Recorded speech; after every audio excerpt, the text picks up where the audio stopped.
that the government is facing arising from delayed payments and stalled projects, and measures in place to safeguard public funds and protect taxpayers for potential losses. I thank you, Honorable Speaker. Chair Housing. Yes, a mother. Hold on, Chairman. Thank you. Hold on, Chairman. A mother. Speaker. Give him the mic. There you are. Thank you, Speaker. You know, when you listen to such kind of reports that we have stalled projects under affordable housing program, it is too unfortunate, Honorable Speaker, because this is a levy, meaning money is available. And why should they delay paying and work stall? It is, what are we communicating to Kenyans?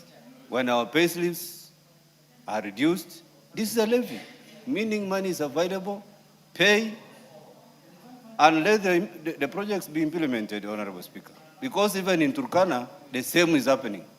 It's the same thing. Projects that were started are still dragging. They are not completed within the timelines specified, Honorable Speaker. Garrido. Thank you, Mr. Speaker. Mr. Speaker, I want to end on the same, because in my constituency, Igembe Central, the Technical and Vocational Training Institute, housing, the contractor came, did the trenches, brought some building materials, and left for the last 4 months.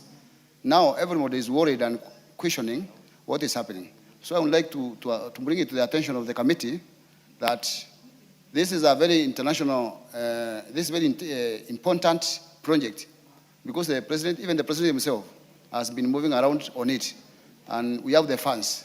We need to see the work going on, and the committee should pull up their socks and complete these projects on time. Thank you, Mr. Speaker. Kainan. Mr. Speaker, I thought I was the only one. And coming from a region that has been neglected over the years, when these projects were first launched, we were all excited. I have 2 in my place, and both have stalled. I think somebody should tell us, where is this levy? Where is the money? Why have these projects been started? Why have they stalled? What message are we sending to the taxpayers? And I think this is something that the committee should address as a matter of national importance, because really you know the significance of this. We cannot afford to have those stalled projects under this housing levy. It will be a national shame. So, Chairman and your committee members, that question is not an isolated question. It's something that cuts across. Can this be addressed as a matter of national importance? Bowen. Mr. Speaker, the issue of stalled affordable housing projects in our constituency now looks like it's a concern of many members. I even thought it was only in Maragua East, Honorable Speaker, where the contractor came it's now almost 1 year since the contractor was handed oversight. And Honorable Speaker, up to now, there is nothing, absolutely nothing. I've even written letters to the PS asking if there is a need for that contractor to be, or the contract to be cancelled and re-advertised afresh if the contractor doesn't have the capability. But it seems now that it is not about the issue of the contractor, because it cannot be that the entire contractors in the country are not capable. It means there is a problem in the ministry, Honorable Speaker. And Mr. Speaker, I think as a House we need to summon the minister in charge. Yes. I think there is a sabotage in the ministry. Yeah. Yeah, and he's actually supporting the president, because the president has been going around launching these projects, and now there is nothing going on. Pareo. Yeah. Thank you, Mr. Speaker, for giving me this opportunity to add my voice on this issue. I also thought it was about Narok North, because we have about 4 markets in Narok North, and there is nothing that is going on. In one of the markets, that is where women who are busy doing their own businesses, they were moved out so that the market could be constructed. And up to today, these women are loitering around there. They come to me wanting me to answer these questions, and I have no answer. So I feel that there is a need for us to call whoever is concerned to come and tell us what is going on so that we can get answers to these women. Thank you. Chairman Housing, you hear that round of concern? Thank you, Honorable Speaker. I have taken note of the statement from MP Sotik, Honorable And Sakay. everybody else. And I want to promise, Honorable Speaker, Yes. that Hold on, Chairman. Yes, Cynthia Muge, what is it? Chairman, hold on. More concerns are coming. Thank you, Honorable Speaker. Like you remember, I raised a concern last week about the markets, and I think it's a concern that you ruled that it was affecting everyone. On the housing one, Honorable Speaker, I know everyone is complaining, and the Honorable Member from Turkana has said the problem is indeed everywhere. Honorable Speaker, allow me to say the housing project in Kapsabet in Nandi County was completed within the scheduled time, and it has been handed over to the people. I am personally impressed by the progress of those ones in Kapsabet town, the Chesumei side. So, Honorable Speaker, there are problems, but there are also good things that are happening, including those ones in Kapsabet. So I want to appreciate and also ask that the rest be completed. Yes, Cherorot. Thank you, Mr. Speaker, for giving me this opportunity so that I can be able to contribute. Last time, Mr. Speaker, it became a concern with the orders, Mr. Speaker, and I remember you ruled that we are going to call the CS housing and Mr. Speaker. So, Mr. Speaker, I think this is a concern, and we have some of the contractors who are not competent. So I think the only thing, Mr. Speaker, is to have that Kamukunji, as you said last time. Thank you, Mr. Speaker. Oundo. Thank you, Honorable Speaker. I just wanted to bring to your attention that if I recall well, you had mentioned something about a Kamkunji between the Cabinet Secretary and his Permanent Secretary to come and address the concerns of the members of the country, members here, and the people generally, because the case of the stalled projects funded under the housing levy is a story that we will tell later. But it's important that you ask them to come. I don't want to preempt any statement I might make when they are here, so that's what we had requested. Thank you. Owen Bayer. I had indicated to the House. Yes, Mr. Speaker, yes. That because of the round of concerns now triggered by Ambassador Sigei's statement, Yes. can we have the Minister and members demanded and the PS? Yes. Can we have them to Akamkunji on a Thursday morning? All right. Much obliged. I will communicate, Mr. Speaker, so that So it here. is directed that Thursday. the Minister for Housing, her PS, Yes, and any other person of interest yes. appear before the House for Kamkunji on Thursday, 2nd of July at 10 a.m. Much obliged, Mr. Speaker. So all those with concerns, raise them on that day. Yes, Honorable Atandi. Thank you, Honorable Speaker. Honorable Speaker, I had another concern, but on a different ministry. I don't know whether we could have two CSS appearing on that day. This one is the CS for sports. I got reports that what they're called, not the stadiums, the academies, yes. That the academies, the program has stalled everywhere. And so it would interest the House to also have the CS in charge to come and also explain to us about that one also. Thank you. I have received no request to that, Atandi. Write to me so that I assess and see the need to call the CS. If I find that you make a good case, I'll call him along. Next, responses. Abdi Ali Abdi is in the House. Member for Ijara.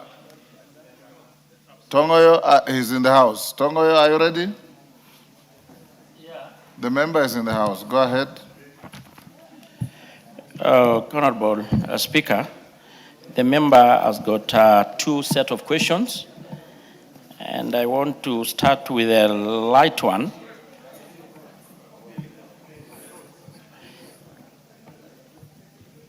Honorable Speaker, the first question was regarding operationalization of units in Ijara.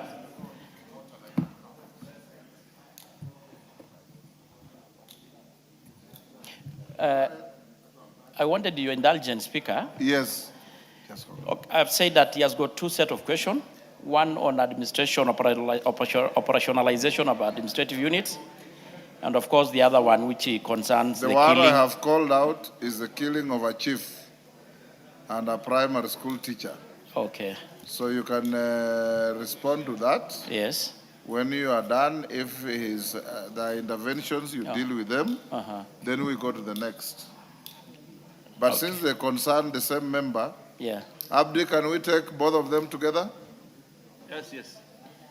Go ahead and... Yeah, on the first one, Speaker, and which is I wanted you indulgent, you know, the issue of operationalization of these administrative units, it has been raised almost every other day in this House, either being Ijara, being Narok, being Luanda, and I think the response from the minister has been always the same.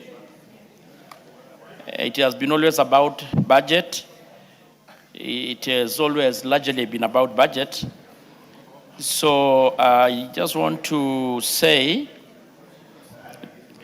that the creation and operationalization of the new units remain a key government strategy aimed at enhancing governance, improving security coordination, and bringing government services closer to the people. In this regard, the State Department for Interior and National Administration is developing a regulation and are intended to guide the modalities for the creation and operationalization of administrative units across the country. One of the key requirements in the gazettement process is approval of adequate public participation in line with the provision of the Constitution of Kenya 2010. In addition to, the government must take into account the financial implication associated with the establishment of new units, including the provision of authority to incur expenses, payment of personal enrollment, and facilitation of officers deployed to the new stations. These requirements must be fully budgeted for in order to ensure sustainability and avoid situation where officers are deployed without adequate operationalization support or enumeration. Subsequently, these factors has contributed to the delayed gazettement of various units, not only in Ijara constituency, and I repeat that, Honorable Speaker, not just in Ijara constituency, but also in other parts of this country. On the other question on the issue of timeline, the timeline for the full operationalization of administrative units is dependent on the availability of adequate budgetary resources, which is, Honorable Speaker, appropriated by this House. Once funds are availed, the Ministry will commence the deployment of personnel and provision of the necessary infrastructure and logistical support required for the operationalization of the gazetted administrative units. And of course, on the last part, which is measures being taken, even as the ministry continues to pursue establishment of the proposed unit, measures have already been undertaken to strengthen administration and service delivery in Ijara constituency, and of course, even the rest part of the country. In the period between November and December 2025, the State Department operationalized 2 locations, Bula Haji and Bula Dahir, and 2 sub-locations, Kuala Kual, Diro, and Dabar Matan. Currently, Ijara sub-county has a total of 4 divisions, 19 locations, and 22 sub-locations. These measures have significantly enhanced administrative coordination, improve access to government services, and strengthen security management within the constituency as the ministry continues to work toward the eventual operationalization of the proposed administrative units. Signed by the Cabinet Secretary, Kipchumba Murkomen. I submit, Honorable Speaker. So I don't know whether I allow the, or I go to the next second. Yes. Very good. On the second question, which is about the very unfortunate killing of a chief and a teacher, I respond as follows. It was reported at Hulugo Police Station, Vido bin number 3 of 2026, this year, on the 26th January at about 13:00 hours, approximately 20 Al-Shabaab militants stormed Huluga Township in 3 groups. The first group comprising about 5 militants engaged officers at Hulugo Police Station through probing. The second group, consisting of about 7 militants, proceeded to the homestead of the late Chief Abdifarah Ghani Muhammad when they broke into his house and fatally shot him. The assailant subsequently detonated EIEDs, destroying his motor vehicles and kiosk. The third group invaded the residence of the late teacher, Stephen Musili Vundi. They frog-marched him for approximately 100 meters before fatally shooting him. A multi-agency security team promptly responded to both instances and conducted thorough search of the areas and subsequently initiated a pursuit operation to track and intercept the attackers. The case is pending under investigation. Honorable Speaker, on the second part, the reason for persistent inadequate security, Hulugo sub-county lies along the Kenya-Somali border, and it is characterized by expansive and porous terrain. Due to symmetric tactics employed by the Al-Shabaab, attackers at times exploit soft targets and execute swift cross-border incursions. Such tactics present operational challenges in preventing every isolated incident, particularly within the border environment. However, the government has progressively enhanced personnel deployment, mobility, assets, and operational support within Garissa County to strengthen the overall security preparedness. Security operations in Lugo and other high-risk border areas within Garissa County are undertaken through a joint multi-agency approach. These operations include coordinated border patrols, surveillance, disruption of military networks, and arrest of suspects and recovery of weapons and other logistical material. Within the Hulugo sub-county, Honorable Speaker, there are 3 Kenya Defense Forces camps located at Sinai, Hulugo, and Shangulu, as well as SOG camps stationed at Hulugo and Gezreb. These security teams have significantly strengthened deterrence and response capability within the sub-county. The National Service continues to review and reinforce security strategies in Hulugo and other high-risk areas of Garissa County, and of course, even the northern part of the country, through sustained patrols, interagency collaboration, community engagement, and capacity enhancement to address evolving threats. I think the rest are the standard interventions and methods being employed. Yeah, so I submit, Honorable Speaker. Yes, Abdi, you satisfied with the responses? Thank you, Madam Speaker. Definitely, I'm not satisfied with the answer the chair has given. On the specific issue of the budgets, I understand there is a challenge on creation of administrative units and procedures because of the budget, but I believe is the chair of the Administrative Security, Ministry for Internal Security. So I believe the committee should make decisions to allocate resources to areas that are affected by administrative units. In case of, for example, in Hulugo sub-county, we have a whole division, a whole location called Ilkamberes location. It borders the Somalia. We have people living along the borders, a place called Wardot. And until now, that place doesn't have location. So I request the chair and the committee, Mr. Speaker, to allocate more allocation to address these administrative units. On the other issue of the chief that was killed, that is an incident from that day till now. The people of Hulugo sub-county are in a state of panic.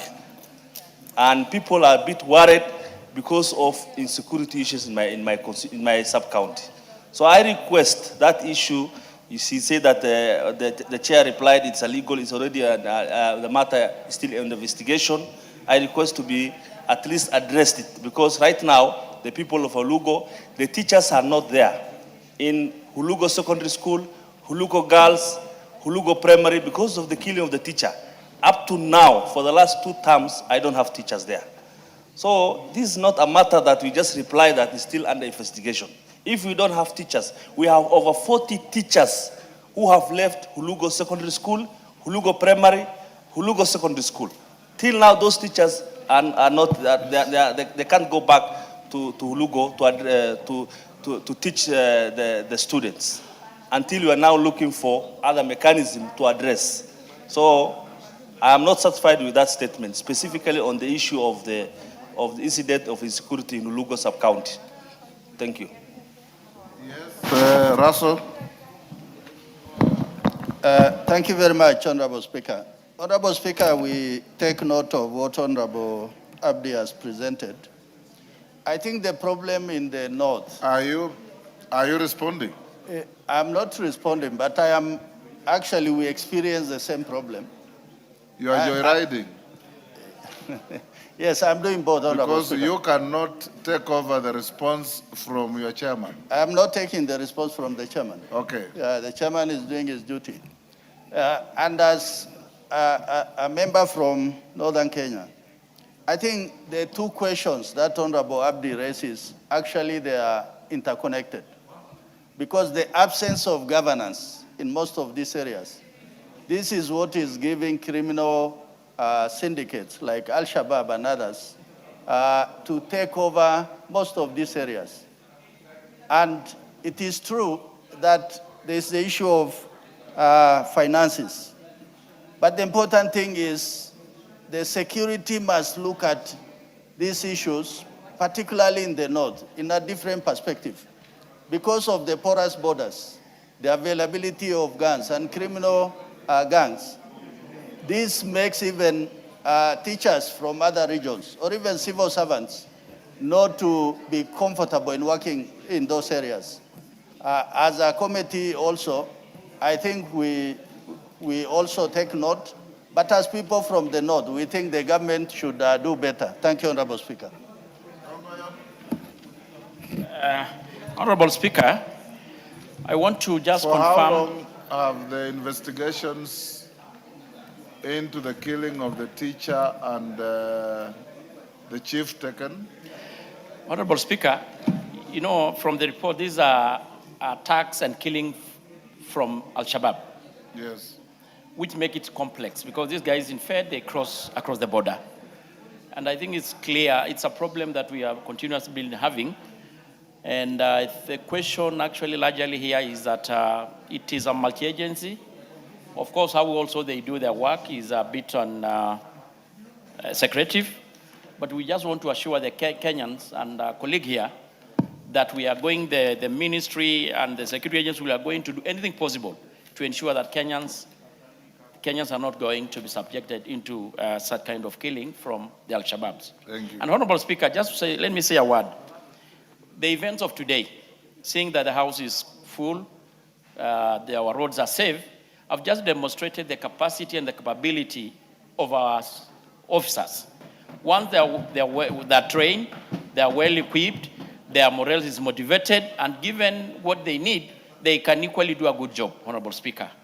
So I want to assure the member and the rest of us that the investigation is ongoing, and more importantly, the efforts to make sure that the deterrence of such acts are contained. On the second question, Honorable Speaker, on the issue of operationalization, it is true, you remember, Honorable Speaker, this has been a repeated question every other time. And when we came in, we had a requirement of about 2.4 billion to operationalize a long list of the pending units. And I want to report that the around 24, 26 sub-counties, all of them have been operationalized across the country. The remaining units, to include the Ijara ones, we have got some small money in this budget. That has been just the 2027 that we passed through this House.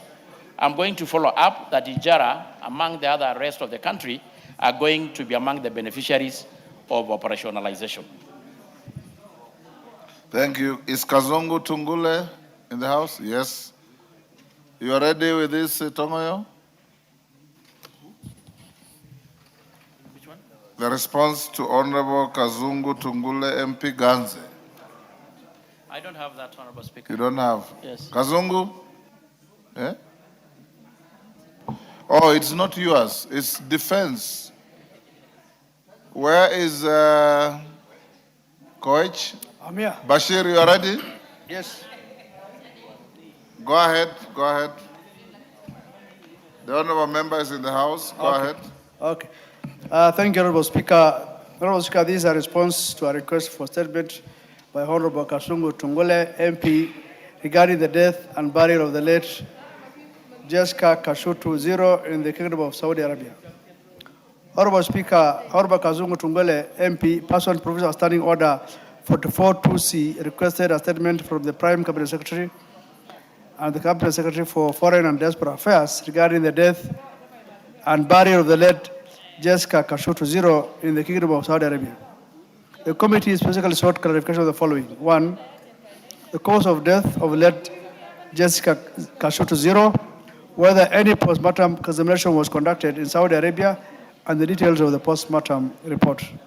Two, details of the person or body that granted authorization for the burial of the late Jessica Kashutu Zero and other Kenyan citizens in the Saudi Arabia without consent of their families, and whether the government of Kenya was notified. Three, steps taken by the ministry to facilitate the exhibition and repatriation of the remains of the deceased persons to Kenya for proper burial by their families. And four, the measures put in place to ensure that Kenyans working abroad, especially domestic workers, are accorded their rights and that employers are held accountable for any deaths, unpaid dues, or violations of international labor laws. Honorable Speaker, on the cause of death of the late Jessica Kashutu, and whether any post-mortem examination was conducted, the Ministry of Foreign and Diaspora Affairs states that Ms. Jessica Kashutu Zero was first recruited by Gravik Enterprise Limited as a domestic worker to the Kingdom of Saudi Arabia in September 2022. She has successfully completed her 2-year contract in September 2024 and returned to Kenya. In February 2025, she secured a subsequent contract in Saudi Arabia through the same recruitment agency. Following a disagreement with her employer, her contract was terminated and she was transferred to a deportation center. On 22nd June 2025, she left the deportation center and was accommodated at the offices of the Mautan Recruitment Company while awaiting transfer to a new employer. On 30th June 2025, while awaiting transfer to a new employer, Ms. Kashutu developed a sudden illness and was rushed to Dr. Muhammad Al-Fakh Hospital in a comatose state. According to the official medical report, she suffered an out-of-hospital cardiac arrest, while arrest lasting more than 30 minutes. Medical assessment established that ventricular fibrillation prompting emergency resuscitation and advanced cardiac life support interventions. Despite these efforts, she was pronounced dead on 30th June 2025 at 2:12 p.m. The attending physician, Dr. Wael Abbas Omar, certified the primary cause of death as cardiopulmonary arrest. Honorable Speaker, regarding the post-mortem report, the ministry states that under the laws and regulations of the Kingdom of Saudi Arabia, post-mortem examinations are not routinely conducted unless required by law enforcement authorities in cases involving suspicious or unnatural deaths. In the absence of such a requirement, an autopsy can only be conducted upon a formal request and payment by the family through the Kenyan Embassy. The ministry has indicated that no formal request for an autopsy was submitted by the family, and therefore no post-mortem examination was conducted and no post-mortem report is available, therefore. Honorable Speaker, on the issue of authorization of burial and whether the government of Kenya was notified, the ministry states that the statutory process governing the burial of foreign nationals in the Kingdom of Saudi Arabia involves several government agencies, including one, the Ministry of Health, which certifies death and issues death certificates, the Ministry of Interior, through the Civil Affairs Department, which approves and allocates burial sites, and the Ministry of Foreign Affairs, which facilitates communication with foreign missions. The ministry further states that in the case of Mrs. Kashutu, there were procedural deviations as no formal authorization or consent was granted by either the Embassy of the Republic of Kenya in Riyadh or the immediate family of the deceased before the burial was conducted. The ministry considers this action inconsistent with established international diplomatic practice. Honorable Speaker, on the efforts made to repatriate the remains of the deceased, the ministry states that Clause 11 of the Standard Employment Contract for Domestic Workers places responsibility for repatriation of mortal remains and personal belongings upon the employer. Where repatriation is not visible, the employer is required to obtain approval from the family of the deceased or the Embassy of the Kenya before any burial is conducted. Following notification of the death through the Kenya Recruitment Agency, the State Department for Diaspora Affairs, in collaboration with the Embassy of the Republic of Kenya in Riyadh, immediately initiated the repatriation process. However, the employer and the responsible Saudi Recruitment Agency declined to facilitate or finance the repatriation of the remains. Consequently, the embassy escalated the matter to the relevant Saudi authorities, including the Ministry of Human Resources and Social Development of Saudi Arabia, to enforce compliance with the employer's obligations.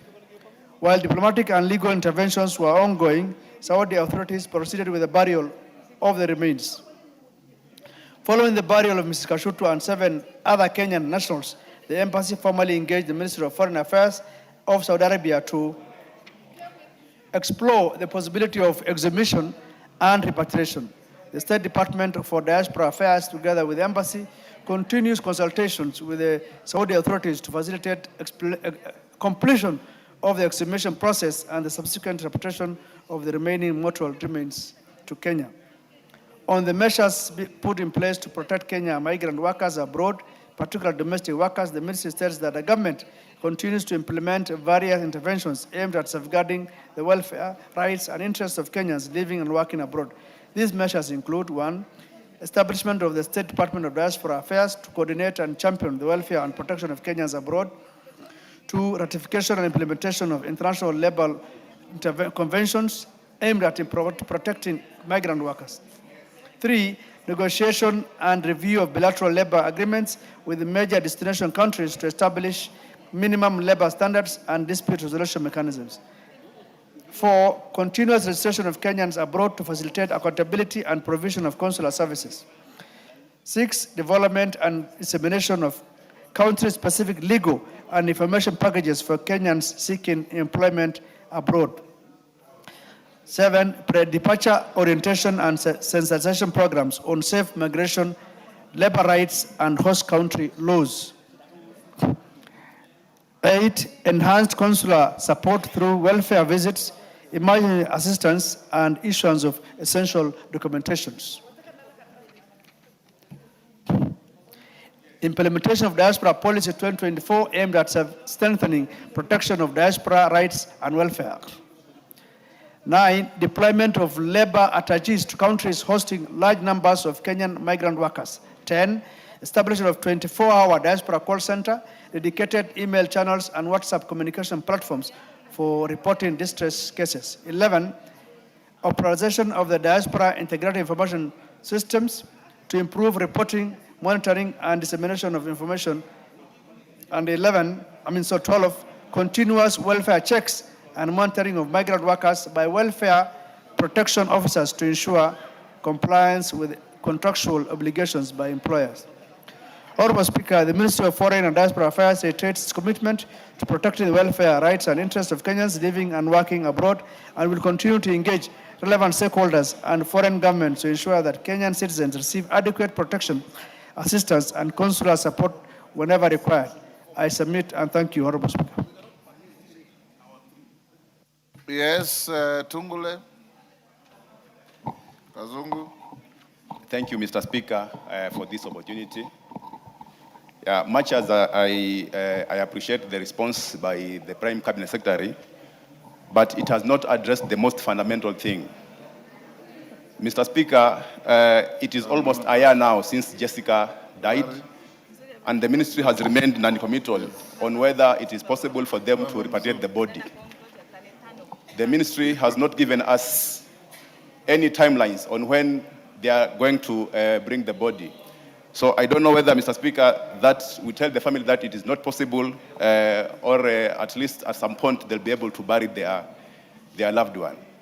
So, Mr. Speaker, I'm not very happy with the statement as it has been read here by the chair. I still wish that the ministry does more than it has already done. I appreciate the other measures that they have taken to protect their diaspora workers. But on this particular issue, Mr. Speaker, I think the ministry needs to do more to alleviate the suffering of this family, because over 1 year, they have waited for their loved one. They need to give him a decent, they need to give her a decent send-off, but they cannot do that, and they're not getting any good responses. They're not getting any good answers from the ministry. So, Mr. Speaker, I am not happy with the response of the ministry. Thank you. Yes, Bashir, can you make Kazungu happy? Thank you, Honorable Speaker. I have noted the concerns of Honorable Tangule, and I think the main issue is about the ministry not providing timelines on when the remains will be brought back. And I think those are concerns. We'll take it back to the ministry and ensure that the timelines and when specifically the remains of the late to be brought back will be addressed. So I think I will take it back and ensure that the ministry abides by those concerns. Thank you. Thank you. Kazungu, if you need any more support and help on the matter, I direct you and the chair to jointly conduct the Ministry of Foreign Affairs and Diaspora. Much obliged, Mr. Speaker. That's the end of our statements. Is there any other? Majority Leader's Thursday statement. Thank you, Honorable Speaker. Honorable Speaker, pursuant to the provisions of Standing Order 44.2a, I rise to present the following statement on behalf of the House Business Committee, which met on Tuesday, 23rd June 2026, to prioritize business for consideration during the week and the business coming before the House next week. Honorable Speaker, as members may be aware, on Tuesday this week, the President assented to the Finance Bill 2026 and 4 other bills following their passage by the House. Permit me to commend members from both sides of the aisle for the maturity shown during committee of the whole House undertaken last week on the Finance Bill in particular. The sobriety with which we considered each clause and the proposed amendments thereof based on facts and responsiveness to the views gathered through public participation is testament to our ripening democracy. Mr. Speaker, with regard to business scheduled for Tuesday next week, the House is expected to undertake the following. 1, second reading of the following bills if not concluded today. 1, the Sovereign Wealth Fund Bill 2026. 2, the Competition Amendment Bill 2026. 3, the Creative Economy Bill, Senate Bill number 30 of 2024. And 4, the Parliamentary Powers and Privileges Amendment Bill, Senate Bill number 2 of 2022. Committee of the whole House on the following bills: the Parliamentary Pensions Amendment Bill 2023. Honorable Speaker, debate will also be undertaken on the following motions should they not be concluded today. 1, 8th report in audited financial statements for 6 state corporations. 2, report of the Kenya delegation to the 151st Assembly of the Interparliamentary Union, IPU, and related meetings. 3, second report on the status of reports on petitions and resolutions. 4, consideration of the petition regarding the proposal to amend the Consumer Protections Act. And 4, report on the audited financial statements of selected state corporations in the roads and transport sector. In conclusion, Honorable Speaker, the House Business Committee shall reconvene on Tuesday, 30th June 2026, to schedule business for the rest of the week. Thereafter, the House will proceed on a short recess in accordance with the calendar of the House. I now wish to lay this statement on the table of the House today. Thank you, Honorable Speaker. I beg to lay. Thank you, Honorable Baya.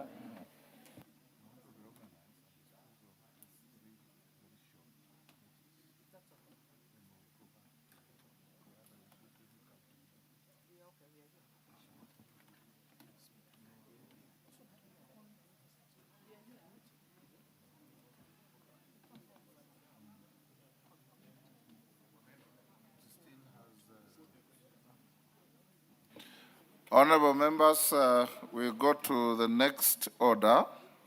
As we do so, is the majority and minority leadership here? Can they approach the chair? Where is Kimani Chungwa? Or Meli, you can come.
Honorable members, we have, I want to direct on the supplementary order paper, we'll proceed as follows.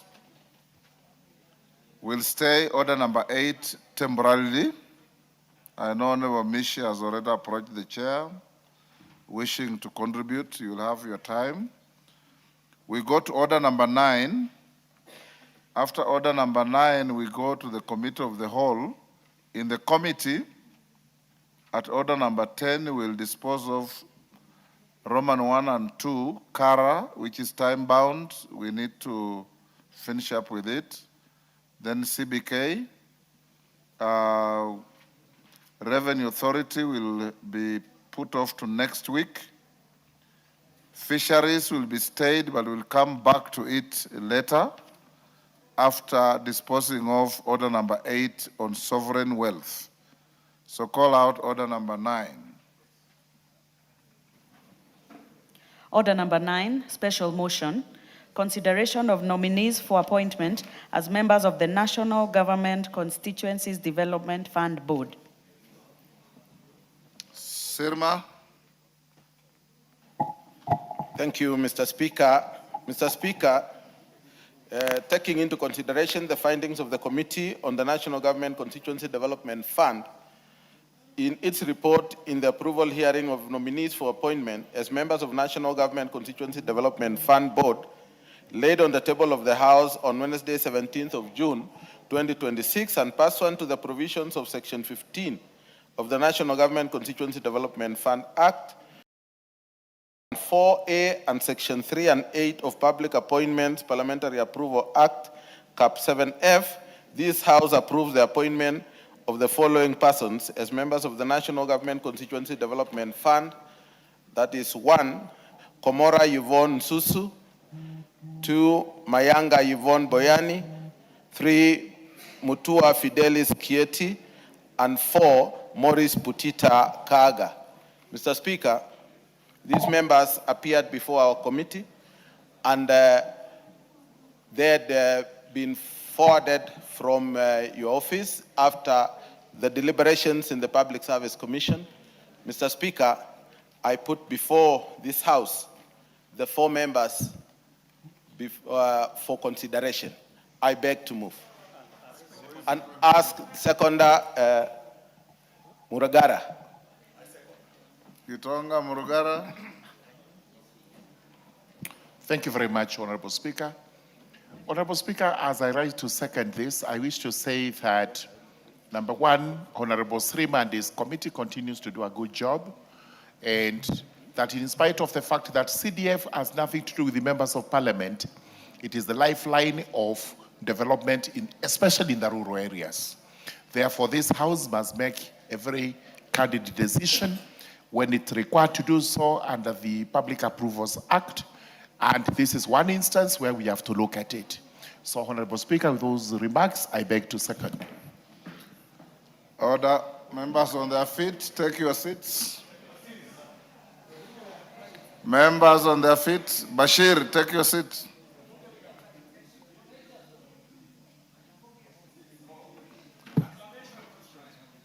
Order, Honorable Bashir. Honorable members, I propose the question at order number 9, which is that, taking into consideration the findings of the Committee on the National Government Constituency Development Fund in its report on the approval hearing of nominees for appointment as members of the National Government Constituency Development Fund Board, laid on the table of the House on Wednesday, 17th June 2026, and pursuant to the provisions of Section 15 of the National Government Constituency Development Fund Act Cap 414A and Sections 3 and 8 of the Public Appointments Parliamentary Approval Act Cap 7F, this House approves the appointment of the following persons as members of the National Government Constituencies Development Fund Board. Number 1, Komora Yvonne Nzunzu. 2, Manyaga Yvonne Boyani. 3, Mutua Fidelis Kieti. Number 4, Morris Putita Kaaka. Do I put the question?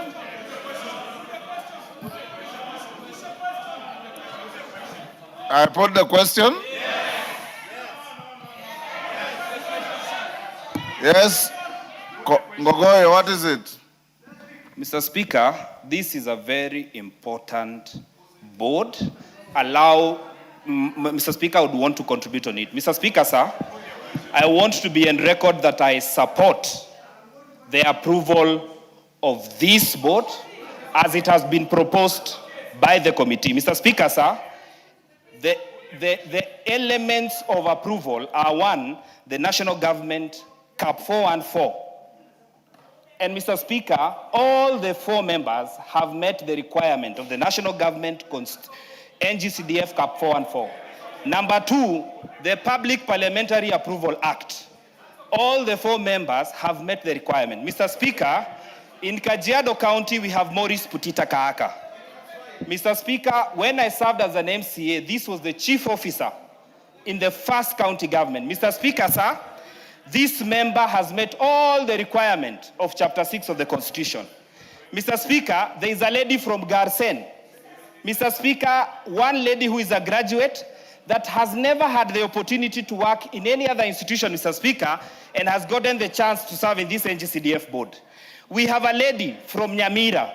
Why do you want to deny her an opportunity to serve? Mr. Speaker, I want to say that the governing instruments in NGCDF are 3. 1, yes, the public procurement. Hold on, Gogoyo.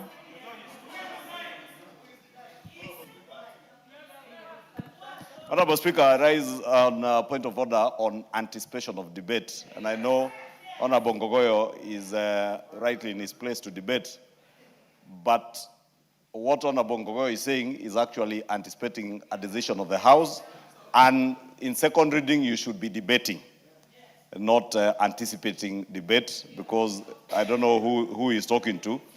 But Honorable Speaker, also, maybe just to correct Honorable Ngogoyo in his contribution, that a board, unlike management, if you have not worked somewhere before, maybe even in your endeavor to support somebody, you may be saying things that may be pointing to another direction when you concede that someone has never worked anywhere before and is now being appointed into a board to superintend over people who have worked with NGCDF for very many years. So just to caution Honorable Ngogoyo on that. Mr. Speaker, I rise to support the motion as it has been proposed. Mr. Speaker, I happen to have served in the County Assembly of Kajiado worked with the chief officer. You've already said that.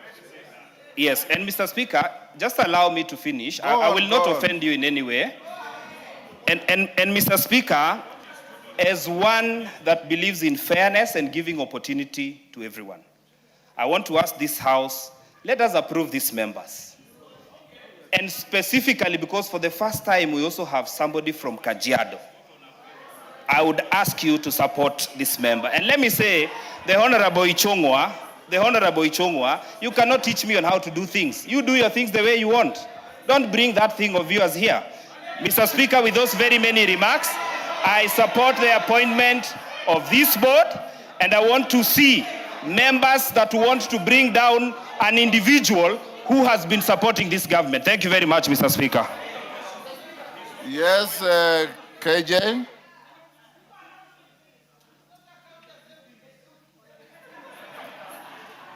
Mr. Speaker, I thank you for this opportunity. I just wanted to say that you have a discretion, Mr. Speaker, according to our standing order number 1. And what you have done, Mr. Speaker, is first opened up this for a debate on how we are going to vote, Mr. Speaker. And we are not beyond that stage yet to get into the full debate on the veracity of the report brought to us and the qualifications of the people in the report. And I think the debate is totally out of order, Mr. Speaker, until you call for the debate for us to go into it. You are just asking how we want to vote on this report, Mr. Speaker. I thank you. KJ, the motion was moved and seconded, and I propose the question. Yes, Minority Leader. Mr. Speaker, I stand to reject this motion. Mr. Speaker, you know, this is a house of debate. I can see there is one member who's very qualified. That is true. Mr. Maurice Potita Kaaka. He's also known to me and he's qualified. But that does not make the whole list okay. Mr. Speaker, this is a very, very important board to this country. This is a board that is going to manage and handle 65 billion Kenya shillings on behalf of Kenyans, Mr. Speaker. We must have the most competent people on this board. Secondly, this house is not a conveyor belt. We have to scrutinize whatever we are passing in this house. And don't come here with a mindset that whatever is presented on the plenary must pass. No, we also have the constitutional mandate to reject it. If we feel so. So I want to urge my colleagues, members, this thing requires more scrutiny, more consultation. It requires for us to consider people of high integrity and people who can manage this fund in the best way that it can be done. With those reasons, Mr. Speaker, I want to urge my colleagues to reject it. In total. Majority Leader. Honorable Speaker, I also rise to reject this list. And I want to associate myself with the sentiments of my colleague and leader, Honorable Junet, that this House has a constitutional mandate to oversight the work of the executive and everybody in the executive. Honorable Speaker, in fact, I was, when I listened to my brother, Honorable Ngogoyo, I was tempted to even change my mind until he disclosed that there are people here who have never worked anywhere before. Then Honorable Ngogoyo disclosed that one of the people in this list has worked with a county government as a chief officer. Honorable Speaker, you know what happens between county governments and members of parliament with the NGCDF. We must be certain that the people we approve in this board are people who are beyond reproach. Beyond reproach. Honorable Speaker, I know some of us are tempted many a times to speak to the gallery. And that is why you see the anger in which Honorable Ngogoyo is exhibiting today. It's probably because the people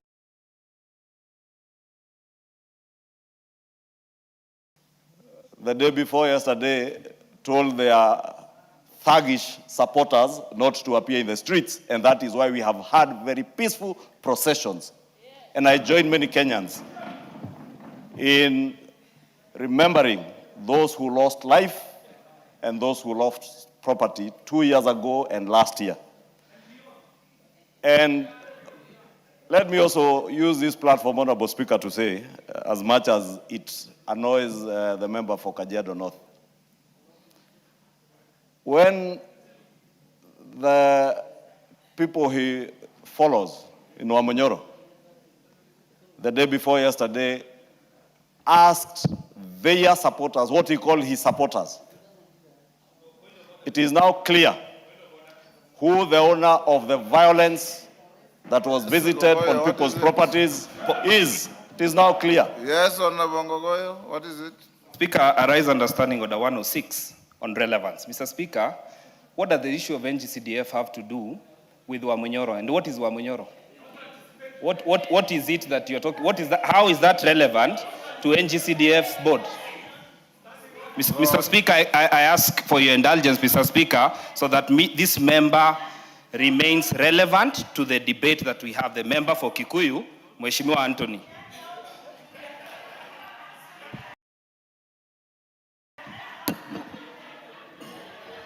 Go on. Give him the mic. Honorable Speaker, you know, I said yesterday when the member for Manyata rose on standing order 105.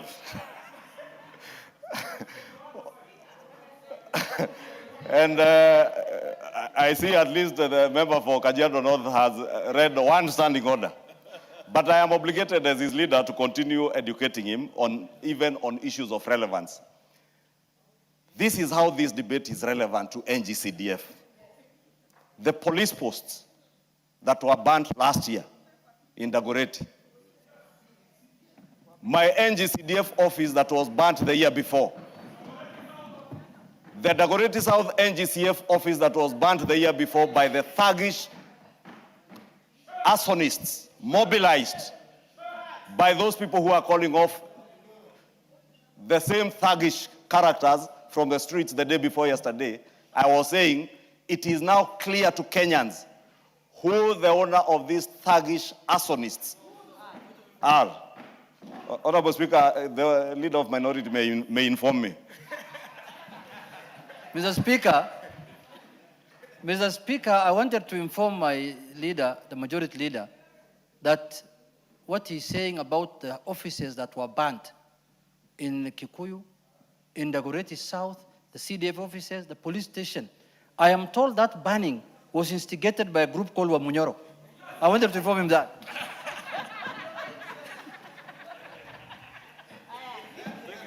Go on. Thank you, Honorable Speaker. Honorable Speaker, in conclusion, I've said, Honorable Speaker, you know, I've also had some people claiming that today is a public holiday. And you know, I just came from Bomas, Honorable Speaker, with His Excellency the President inspecting the work ongoing there, and people are working at Bomas. We are here because we are working and we must work. Therefore, what we are doing in considering this motion is what we are paid by the people of Kenya to do. And we must never use this floor to tell untruths, like the untruth the member for Kajiado North Honorable Ngogoyo has told this House. Because this board had in place the Honorable Janet Teya, the former women rep for Kajiado, who has served in this board. So it is not true that this is the first person to serve in this board from Kajiado County. And we are not appointing members, we are not approving members into the NGCDF board. This is the national, not county, not regional, not ethnic. This is an apolitical board of the National Government Constituency Development Fund that is superintending projects that we have allocated 61 billion shillings. And therefore, Honorable Speaker, this is a board that we should have an opportunity to reconsider. And should any of these people, Maurice Putita, Mutua, Fidelis Kieti, Yvonne Boyani, Yvonne Susu, want to make their way back, the process is open for any one of them to reapply. And therefore, Honorable Speaker, at this juncture, I strongly oppose. Oppose. Put the question now. Put the question. Yes, because who do you want to inform? Honorable Speaker. Order, because She wants to inform me. who do you want to inform? I'll allow her to inform me if she wants. Order, hold on. Majority leader is no longer on the floor, so you can't inform him. Order. Order.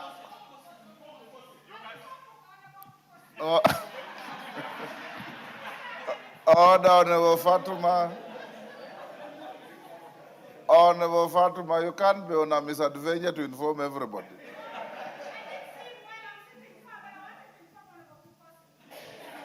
Honorable Bukose is on a point of order, so he has not even said anything worth being informed about. Yeah, Bukose? Thank you, Honorable Speaker. Honorable Speaker, you know we had, I stand understanding Order 95, that the mover be called to reply. I think the only person supporting this motion is Honorable Ngogoyo for his space reasons. And the Honorable Leah, we allow her to support. And Sunguya, I think that will go into note. But allow us, Honorable Speaker, that the mover be called to reply. I will call the mover, but let me hear Sunguya for a minute. Leah for a minute. Thank you, Honorable Speaker. Yes. I stand to support the appointment of this nominee, and especially Maurice Kaka. It is true, he's a Kenyan, he's a very competent nominee, that I knew him for many years, that he came from my constituency, our ward, the location that I also sit as a member of parliament. So, Mr. Speaker, as the committee has approved there before, I urge this House that this guy is a very competent nominee that should not be rejected in this House, because he's the supporter also of this government, and he's a very, very competent person.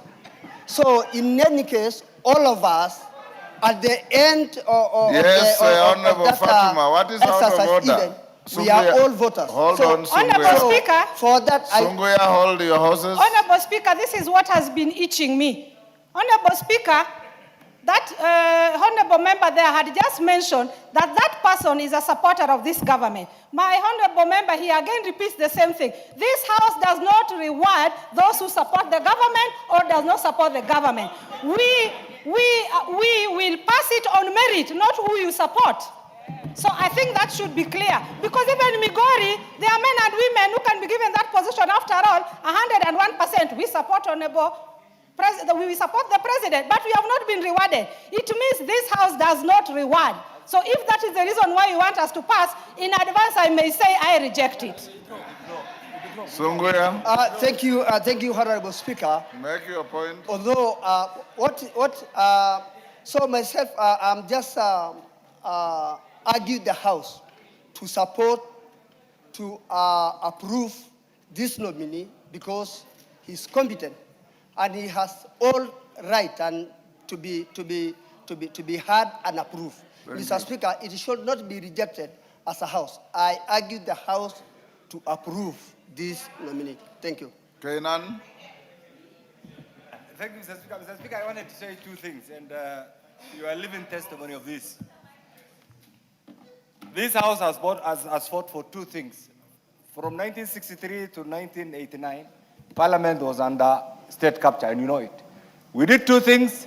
These two things must always be protected jealously. One was the enactment of the CDF Act by Engineer John Karue. And the other was the formation of PSC. These two entities, CDF, yes, we say is independent, but at the end of the day, for those of us who are in Parliament, and you know it, Will you say members of parliament got their independence?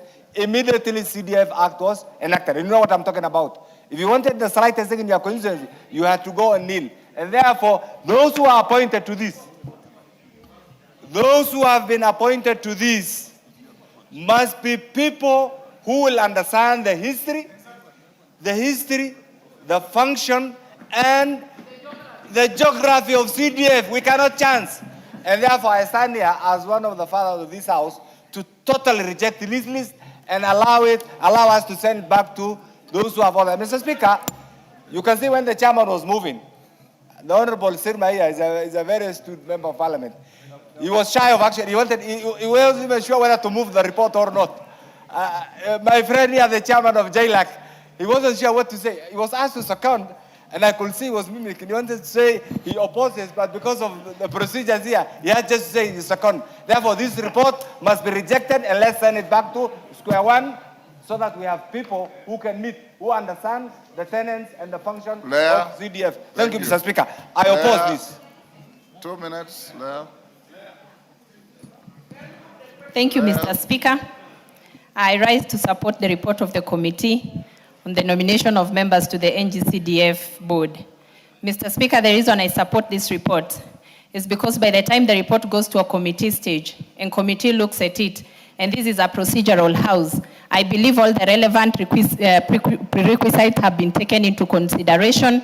And Mr. Speaker, I believe that this report is good to be adopted by the House. Mr. Speaker, I want to speak of one Mr. Morris Kaaka Putita from Kajiado County, a civil servant that has worked before in this Republic of Kenya, a very competent Kenyan, and I want to confirm because the minority leader actually said among the 4 nominees, Morris is one competent and qualified person in that report.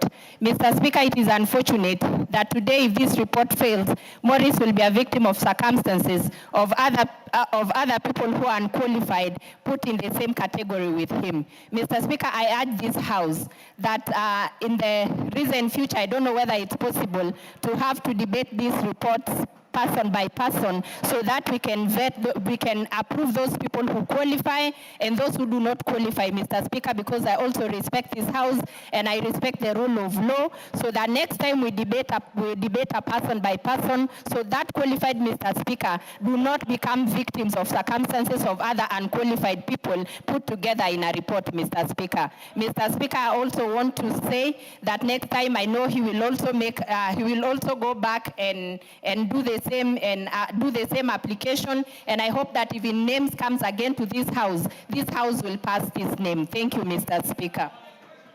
Tandaza. I let Tandaza contribute, then I call the mover to reply. Thank you, Mr. Speaker. In my capacity as the Vice Chairman of the NGCDF Committee, I stand to support this motion on 3 grounds. One, it is this House that passed that the independent directors of the NGCDF board will have to go through the Public Service Commission. This is the first time, Honorable Speaker, that we are discussing directors of NGCDF having gone through the Public Service Commission, unlike the previous directors that we've had to discuss here.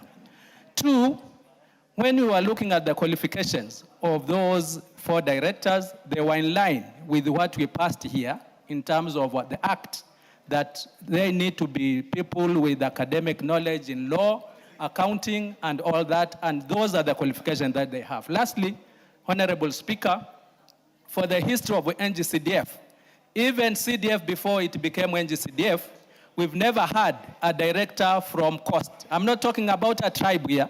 I'm talking about a region which is recognized in our constitution, that for any appointments, there needs to be regional balance. This is the first time that we are having somebody from Coast region to sit in this board. For those reasons, Honorable Speaker, I support. Thank you, Honorable Speaker. Musa Sirma. Mr. Speaker, I want to thank the members who have contributed to this motion. And Mr. Speaker, I beg to reply. Order, DK, take your seat. Take your seat. Honorable members, you know, in 1997, we had a motion here on land clashes. And there was a member from Kericho, I think, called Chebelion, who was in the committee, and he had signed to the report. When he saw the mood of the House, he nearly fainted. And he took off through the back door. And went and called the press and apologized for appending his signature to that report. Honorable members, I now put the question at order number 9, which is that taking into consideration the findings of the Committee on the National Government Constituency Development Fund, it is a report on the approval hearing of nominees for appointment as members of the National Government Constituency Development Fund Board, laid on the table of the House on Wednesday, 17 June 2026, and pursuant to the provisions of Section 15 of the National Government Constituency Development Fund, Act Cap 414A, and Section 3 and 8 of the Public Appointments Parliamentary Approval Act Cap 7F, this House approves the appointment of the following persons as members of the National Government Constituency Development Fund Board. 1. Komora Yvonne Nzunzu. 2. Manyaga Yvonne Boyani. 3. Mutua Fidelis Kieti. 4. Morris Putita Kaaka. As members of that opinion say aye. As members of the contrary opinion say nay. The nays have it.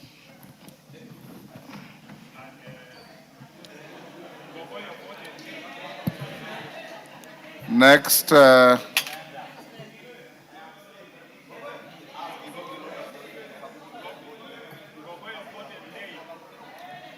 members, apart from Honorable Mishimbogo, are there members to contribute on sovereign wealth?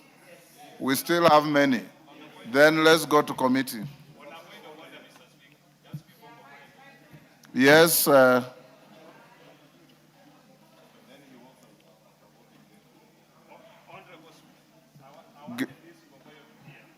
He's gone.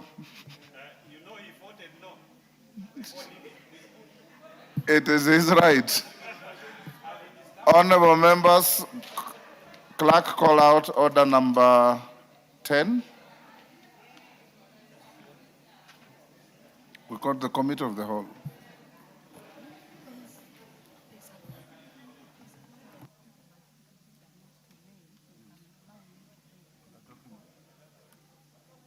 Leader, we have a document to lay. So call out order number 5. Order number 5, papers. Thank you, Honorable Speaker. Honorable Speaker, I beg to lay the following paper on the table of the House. Today, Thursday, 25th June 2026. Legal notice number 99 of 2026 relating to the Public Finance Management Public Officers Medical Fund Amendment Regulations of 2026. Thank you, Honorable Speaker, and I beg your indulgence because the paper came slightly late. That's why we have laid it now. Thank you.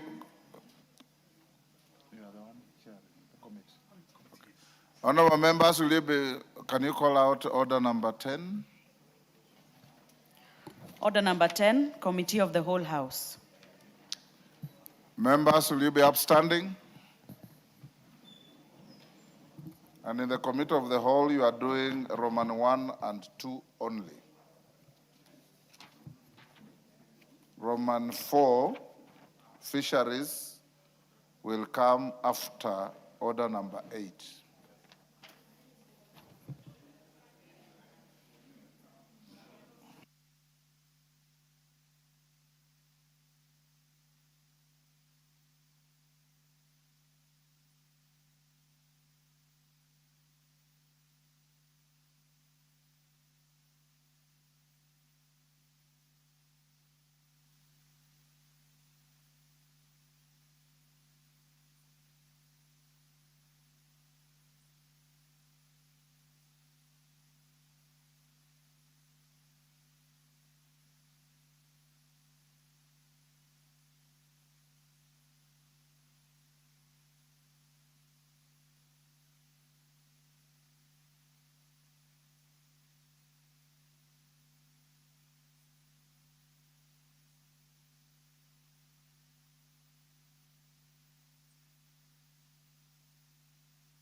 Order members, those who would like to participate in the Committee of the Whole House, please be seated.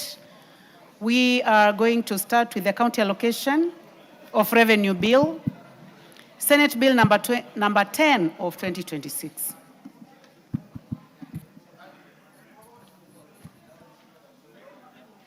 Clauses 3, 4, 5, 6, 7, 8, and 9 and 10.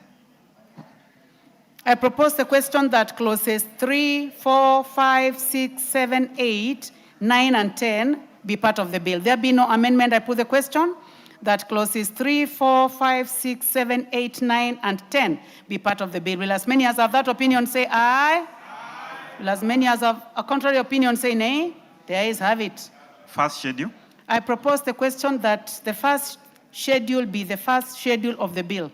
There be no amendment. I put the question that the first schedule be the first schedule of the bill.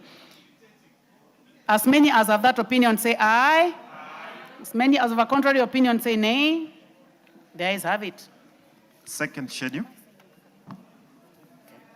I propose the question that the second schedule be the second schedule of the bill. There be no amendment. I put the question that the second schedule be the second schedule of the bill. Will as many as have that opinion say aye? Will as many as have a contrary opinion say nay? The ayes have it.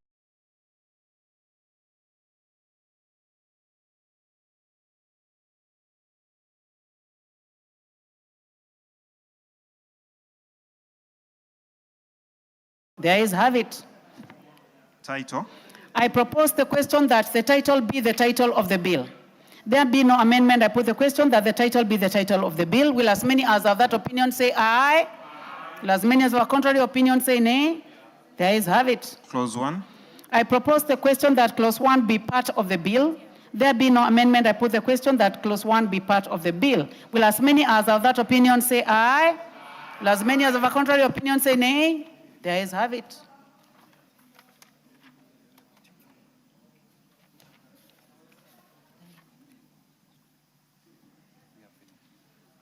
Honorable members, we have come to the end of the first bill. Mover, Chairman, you're here. Thank you, Honorable Speaker.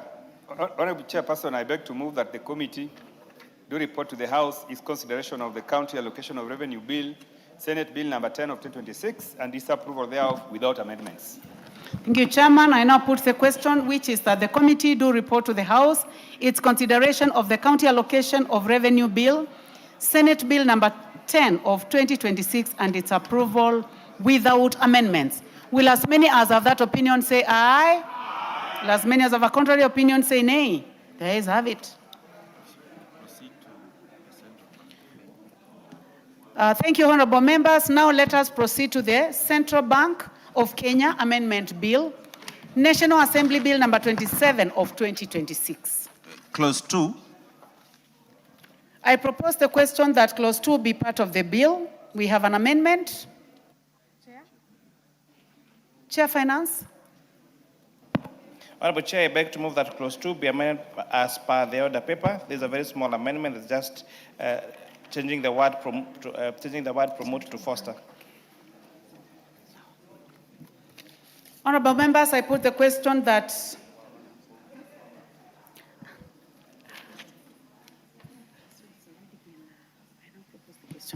Honorable members, I propose the question that clause 2 be part of the bill.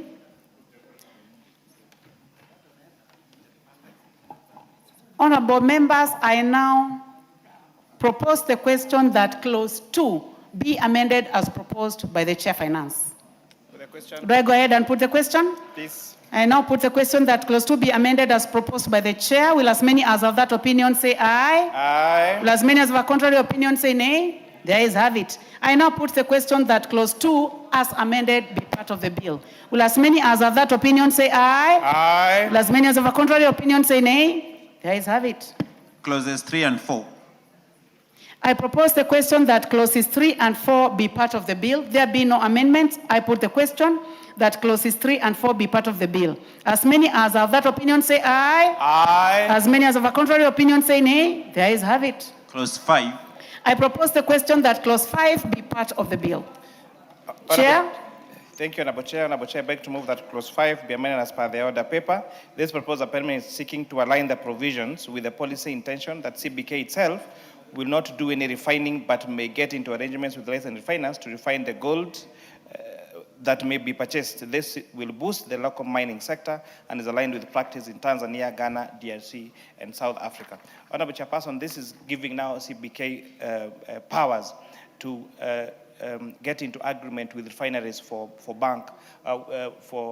gold refineries, because now we are getting into using gold as to back our currency and not just our foreign currencies. Honorable Chairperson.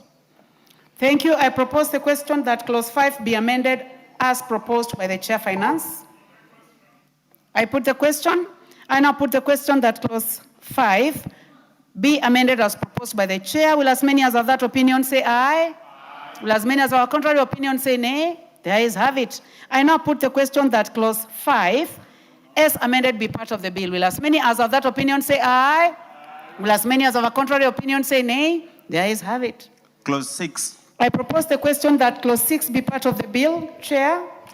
Honorable Chair, I beg to move that clause 6 be amended as per the order paper. Honorable Chair, this amendment is seeking to give CBK more flexibility when they are going to rescue banks that are under receivership or that have challenges with their liquidities. Honorable Chairperson. Thank you. I propose the question that clause 6 be amended as proposed by the Chairman. I put the question that clause 6 be amended as proposed by the Chairman. Will as many as of that opinion say aye? Will as many as of a contrary opinion say nay? The ayes have it. I now put the question that clause 6 as amended be part of the bill. Will as many as of that opinion say aye? Will as many as of a contrary opinion say nay? The ayes have it. Clause 7. I propose the question that clause 7 be part of the bill. Chair Finance. Honorable Chair, I beg to move that clause 7 be amended as per the order paper. Now that section 7.1 of the Banking Act has been repealed, hence now this amendment is to delete its reference in the bill. I propose the question that clause 7 be amended as proposed by the Chair. I now put the question that clause 7 be amended as proposed by the Chair. Will as many as of that opinion say aye? Will as many as of a contrary opinion say nay? The ayes have it. I now put the question that clause 7 as amended be part of the bill. Will as many as of that opinion say aye? Will as many as of a contrary opinion say nay? The ayes have it. Clause 8. I propose the question that clause 8 be part of the bill. There be no amendment. I put the question that clause 8 be part of the bill. Will as many as of that opinion say aye? Will as many as of a contrary opinion say nay? The ayes have it. New clause 4A. Mover. Honorable Chair, I beg to move that new clause 4A be now read a second time. This proposed amendment is seeking to introduce the term any other precious metals for harmony, complete alignment, and to align it with proposed amendment in clause 5, where precious metals are now including silver and platinum, which are recognized under the Mining Act. Thank you. I propose the question that clause 4A be now read as... I propose the question that new clause 4A be now read a second time. I now put the question that clause 4A be read a second time. Will as many as of that opinion say aye? Will as many as of a contrary opinion say nay? The ayes have it. I now put the question that I now propose the question that new clause 4A be part of the bill. I now put the question that new clause 4A be part of the bill. Will as many as of that opinion say aye? Will as many as of a contrary opinion say nay? The ayes have it. Title. I propose the question that the title be the title of the bill. There be no amendment. I now put the question that the title be the title of the bill. Will as many as of that opinion say aye? Will as many as of a contrary opinion say nay? The ayes have it. Clause 1. I propose the question that clause 1 be part of the bill. There be no amendment. I now put the question that clause 1 be part of the bill. Will as many as of that opinion say aye? Will as many as of contrary opinion say nay? The ayes have it. I now call upon the mover to move the committee report. Honorable Chairperson, I beg to move that the committee do report to the House its consideration of the Central Bank of Kenya Amendment Bill, National Assembly Bill number 27/2026, and its approval therefore with amendments. And I will request the Honorable Sunkuya to second. We are not yet there. First of all, I'll put the question, Chair. Honorable members, I put the question, which is that the committee do report to the House its consideration of the Central Bank of Kenya Amendment Bill, National Assembly Bill number 27 of 2016, and its approval thereof with amendments. Will as many as have that opinion say aye? Will as many as have a contrary opinion say nay? The ayes have it. Honorable members. Honorable members, Mr. Speaker.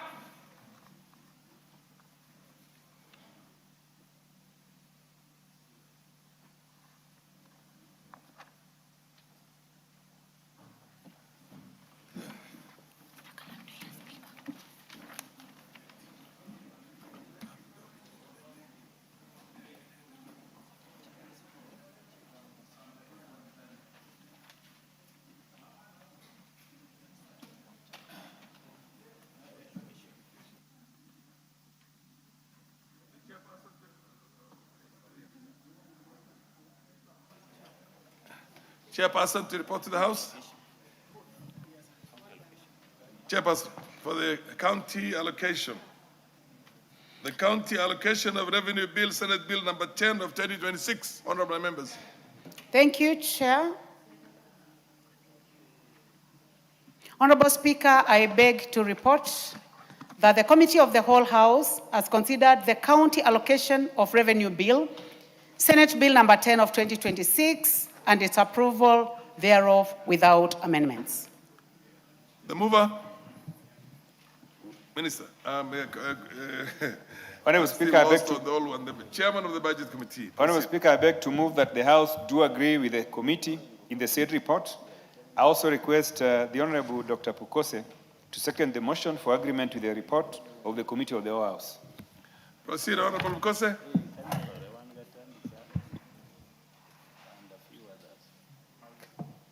Honorable Speaker, I second.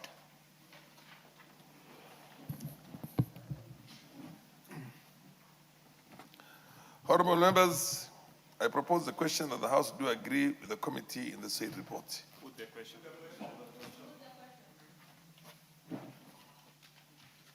Put the question.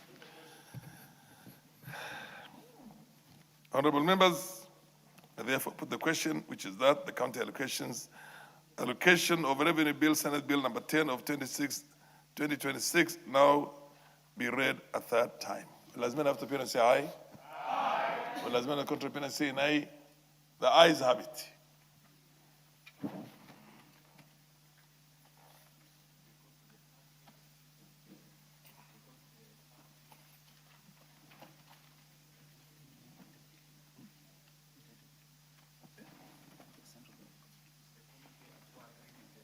We're now going to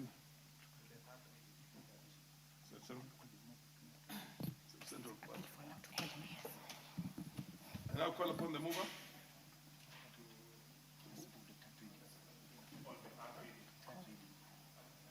Oh, the mover of the bill. The mover to move the bill. I now call upon the mover of the bill to move third reading. Thank you, Honorable Speaker. Honorable Speaker, I beg to move that the county allocation of revenue bill, Senate Bill number 10 of 2026, be now read a third time.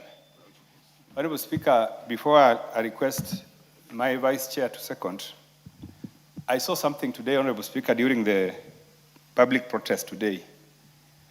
And Speaker, while I was here, I also received a message. From my residents of Siaya that power has been disconnected from all the water facilities in Siaya, and that the residents of Siaya are not able to receive water today. Honorable Speaker, I also saw my governor on the street today in Nairobi. The only governor who was leading protests today is the governor of Siaya. Honorable Siaya, I would like to call out the governor of Siaya for coming all the way to Nairobi to lead demonstrations, leaving the people of Siaya without water. And I also want to thank the people of Siaya, Honorable Speaker, because Siaya was totally peaceful. Honorable Speaker, Siaya County is hosted in my constituency. And the residents of Siaya went about their businesses without any problem. They were very, very peaceful. While they saw their governor running around on the streets of Nairobi on a border, they were busy doing their businesses, Honorable Speaker. Honorable Speaker, the governor of Siaya must be called out. Because, Honorable Speaker, I've said before that there are some governors that are misusing the resources that that the national government allocates to them. One of them is this governor of Siaya, Honorable Speaker. Honorable Speaker, even as we allocate about 8 billion to Siaya County in this Kara bill, I want the residents of Siaya to know that they have a duty to put their governor to account so that these resources are not wasted. And we want the governor of Siaya to go back home so that he can deliver in the remaining 1 year that we have. We have very able members of this House who are seeking to become the governor of Siaya in the next election. I know one of them will be elected. But in the meantime, because we just have about 1 year, we want to urge the governor, and I want to ask the House to help me to speak to this governor so that residents of Siaya can be able to benefit from the resources that we are allocating to them. Honorable Speaker, with those... Do you wish to be informed by the Honorable KJ? Yes, sir. KJ, proceed. Is it Kiboreko? Yes. Kiboreko. Okay, Yes, Mr. Speaker. Inform. Thank you, Mr. Speaker. I wanted to inform the chair that one Jim Magri Orengo, my grandfather left him in the street. He was demonstrating with my grandfather. He demonstrated with my father. Now he's demonstrating with my generation. And very soon he will be demonstrating with my children. This is a shameless man, Mr. Speaker, who doesn't have any other agenda rather than demonstration, Mr. Speaker. This is a man who has left Siaya to serve, Mr. Speaker, and come to the street of Nairobi to loiter. Shame on him, Mr. Speaker. Shame on Orengo. Order. You cannot disparage somebody who cannot defend himself in the House. But nonetheless, in enumerative facts, you're allowed. But then you cannot have words like, what? Yes, the MP for Nyando. And we are on the county allocation of revenue bill, Senate Bill number 10 of 2026. Just allow me. Just allow me to join my brother, Honorable Tandi, Honorable Speaker. Honorable Speaker, yesterday, Honorable Tandi and others. Order. I could only allow the point of information which he had accepted, but now he has to have a seconder. You must be seconded first. Thank you, Only after you're seconded. Honorable Speaker, with those many remarks, I would like to ask the Leader of Majority to second. Proceed. Leader of Majority, proceed and second. Thank you, Honorable Speaker. I rise to second. Honorable Speaker, as I second, we said yesterday during second reading, this county allocations bill, now that we have passed it, or we are about to pass it in third reading, will become the County Allocation of Revenue Act. And effectively, from 1st of July, governors now have money in their counties. And as I said yesterday, they must be accountable to the people of Kenya, including all our constituents, because all our constituencies are in counties. And many of them, not just this one, the demonstrating governor.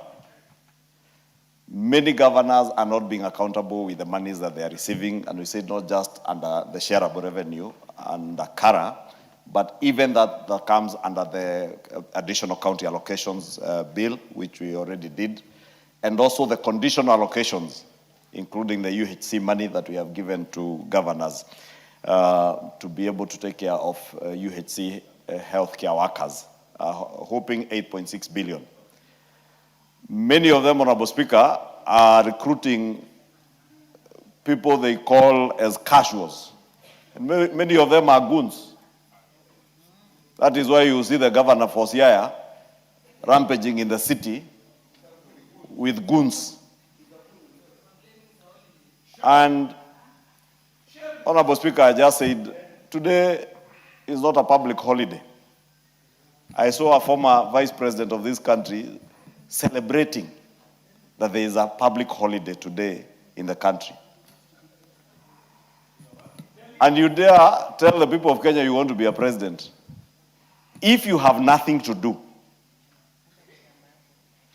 And if for 50 years you have not done anything or achieved anything for this country when you're in a position of leadership,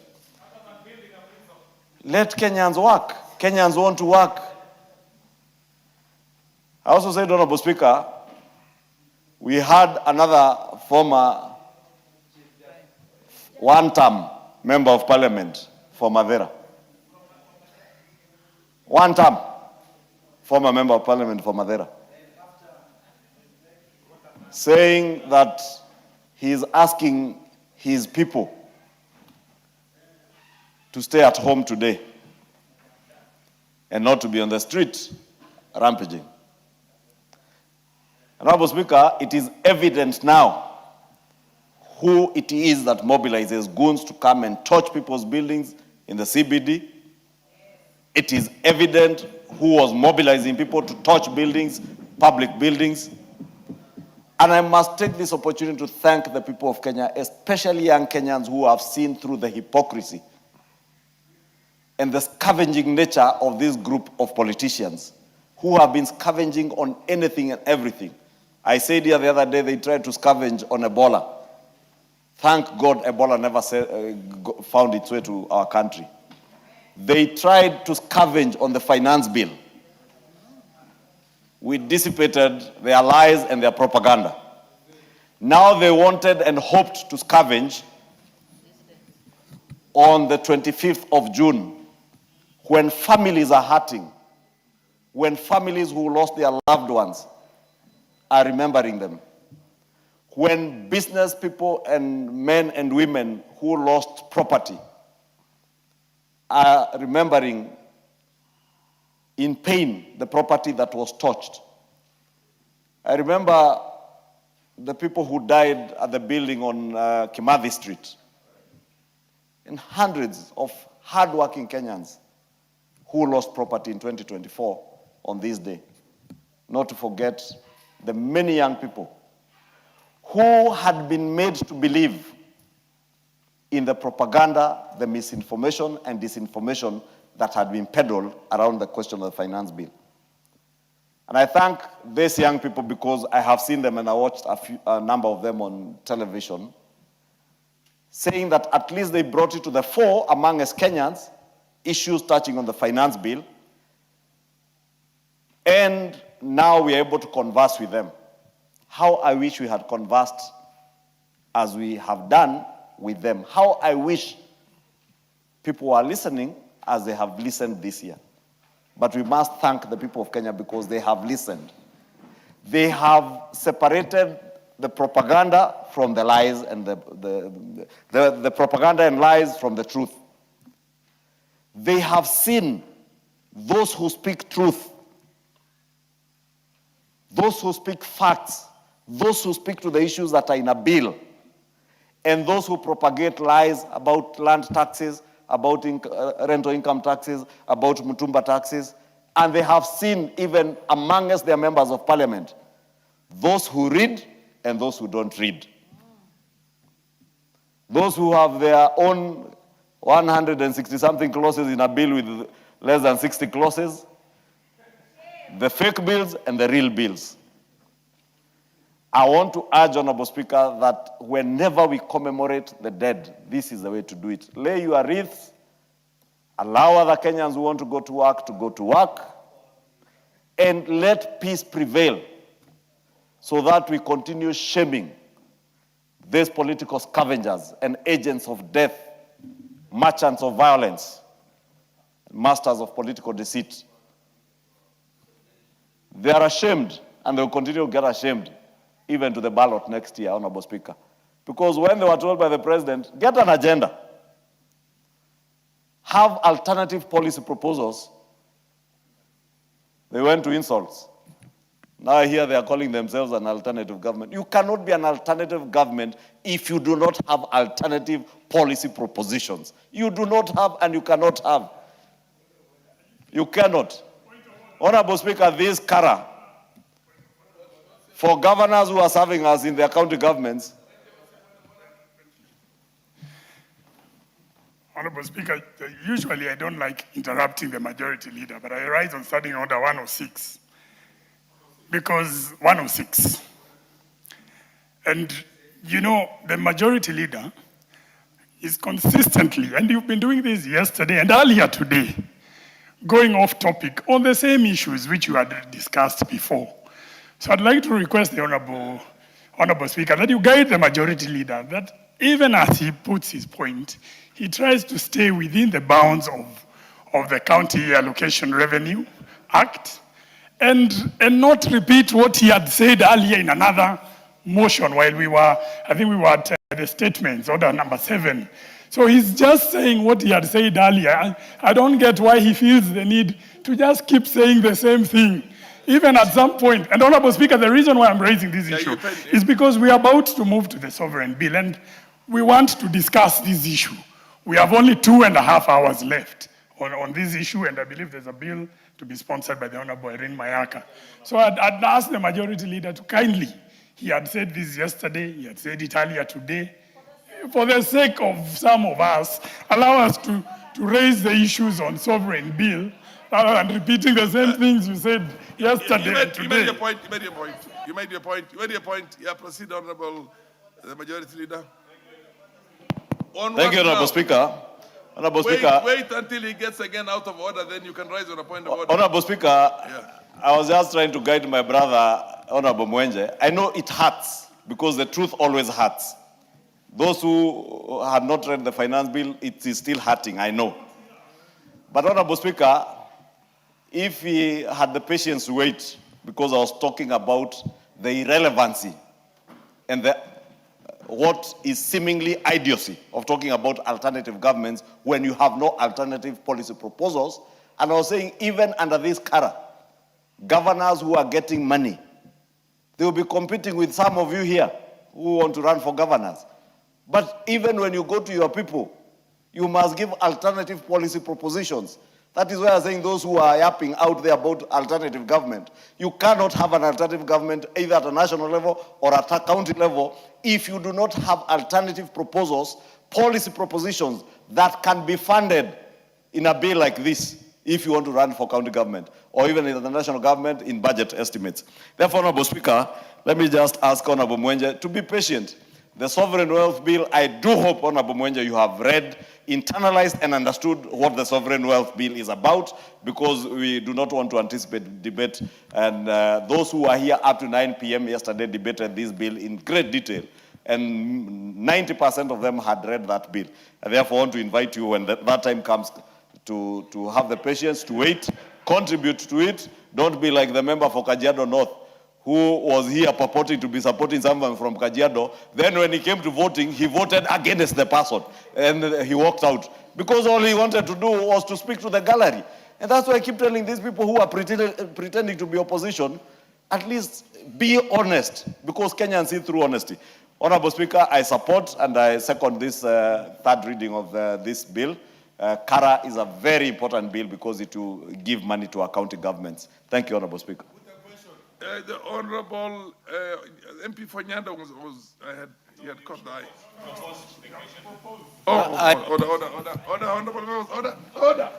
Order, honorable members. Honorable members, order. I now propose a question that the County Allocation of Revenue Bill, Senate Bill number 10 of 2026, be now read a third time. The Honorable MP Fanyando, Honorable Speaker, firstly, allow me to join my two brothers, Honorable Kimani Chungwa, Majority Leader, and Honorable Atandi, the MP for Alego Usonga and Budget Chair, in condemning in strongest terms possible the occurrences of the day, Honorable Speaker. Honorable Speaker, yesterday, together with Honorable Atandi and a few others, we did hold a presser and we implored upon our people to continue with their lives as normal. And I want to thank them in a very special way, the counties from the Luo Nation that stayed away from mobilization by people who do not really connect with their plight, Honorable Speaker. Their lives continued as normal, and there was a lot of peace in Migori, Homa Bay, Kisumu, Siaya, Kisii, Nyamira, and all the adjacent counties, Honorable Speaker. And therefore, it is something that we must applaud because peace is paramount, Honorable Speaker. Looking at what was called demonstrations today, Honorable Speaker, I'm reminded that indeed Baba is no more.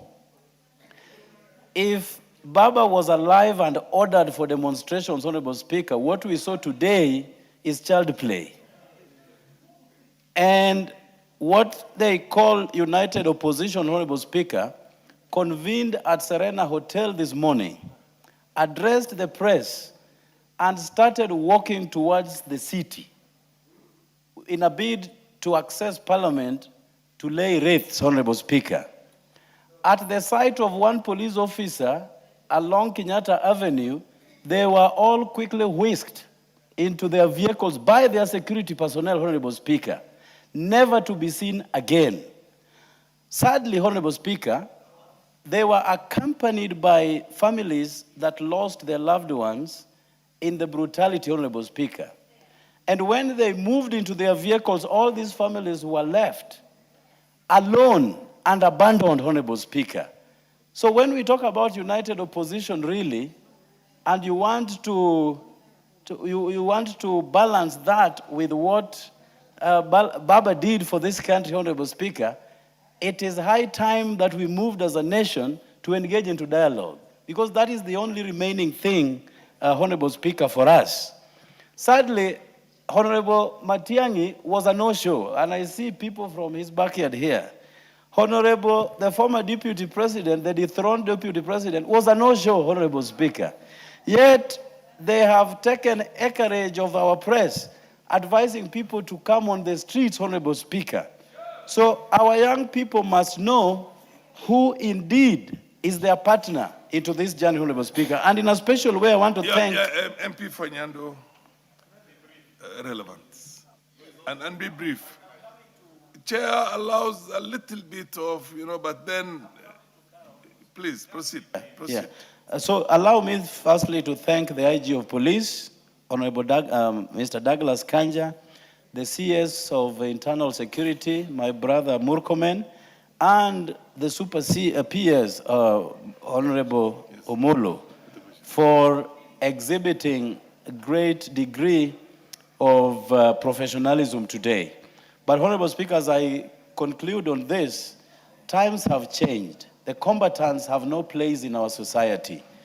And we only need, as a nation, to come together to develop the only country that we have, Honorable Speaker. On the same, I want to applaud Honorable Tandi for bringing this bill, the Kara bill. Our counties really need to be funded.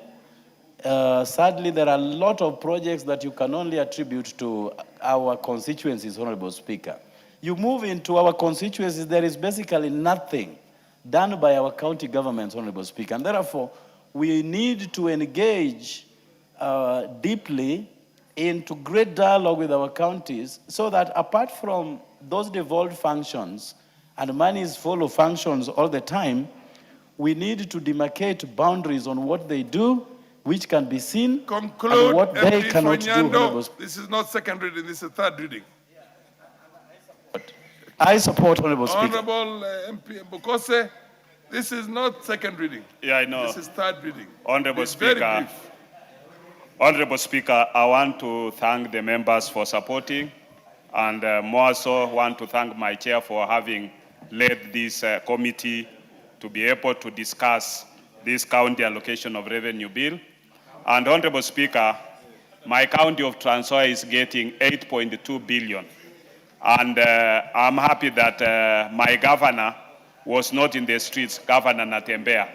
And my people of Trans Nzoia did not demonstrate today. They continued with their day-to-day activities. The governor was in Mombasa attending the meeting with the teachers, principals, and that is a good gesture.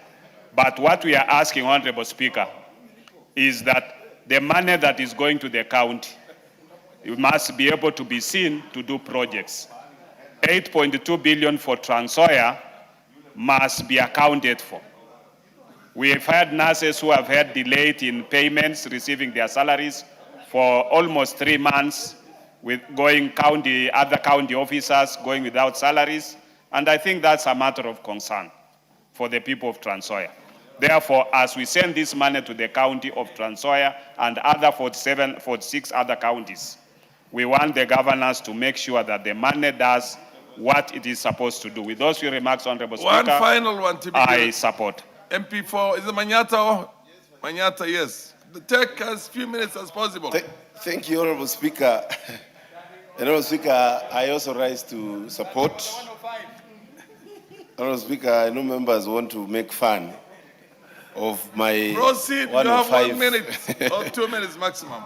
Yes, Honorable Speaker, as we support this bill, I want, first of all, Honorable Speaker, to say that yes, we are giving allocation to counties. But Honorable Speaker, one of the areas that counties have completely failed is in their own source revenue collection, Honorable Speaker.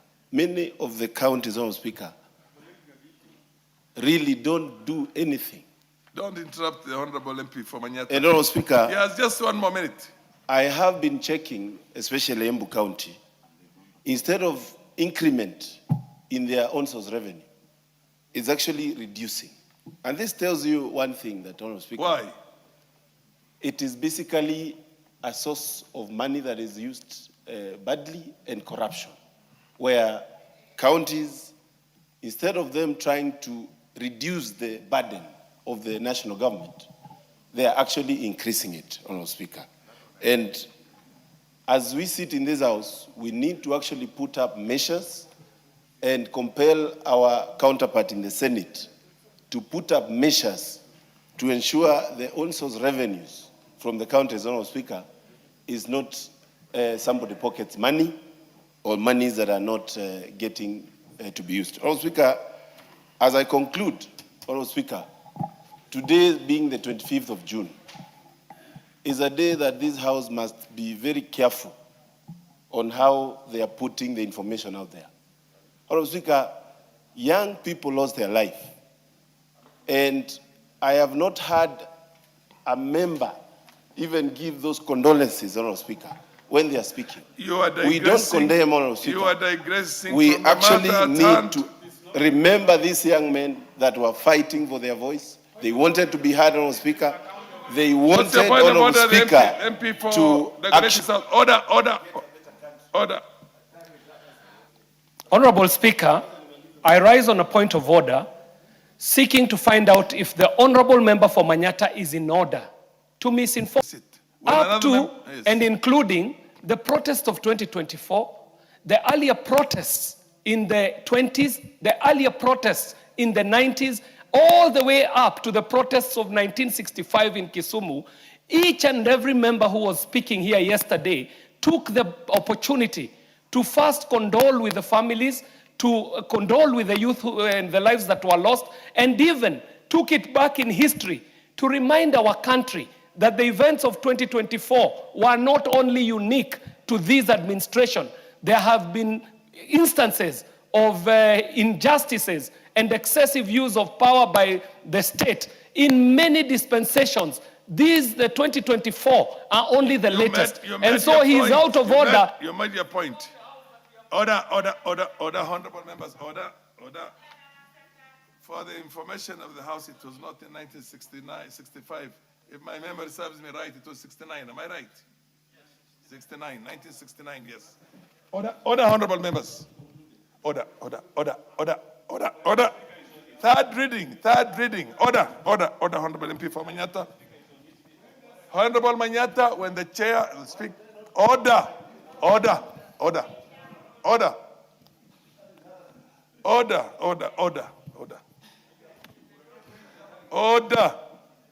Honorable members, order.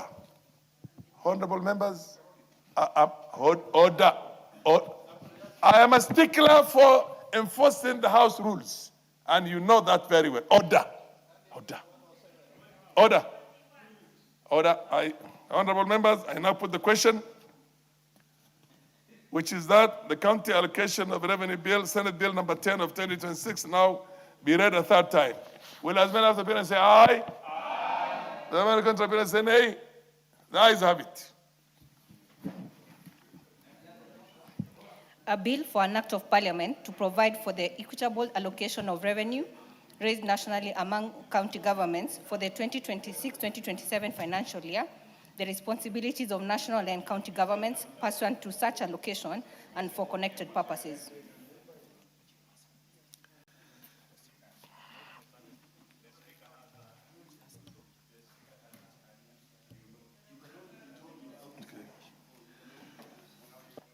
Chairperson, report the central bank.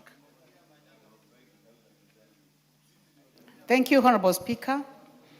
Honorable Speaker, I beg to report that the Committee of the Whole House has considered the Central Bank of Kenya Amendment Bill, National Assembly Bill number 27 of 2026, and approved the same with amendments. Move order, Honorable Atandi. Is it finance? It's finance. Sorry. It's finance. Honorable Kimani, proceed and Honorable Speaker, I beg move to... agreement with the chairperson, yes. Yes, thank you, Honorable Speaker. Honorable Speaker, I beg to move that the Central Bank of Kenya Amendment Bill, National Assembly Bill number 27, 2026, be now read at that time.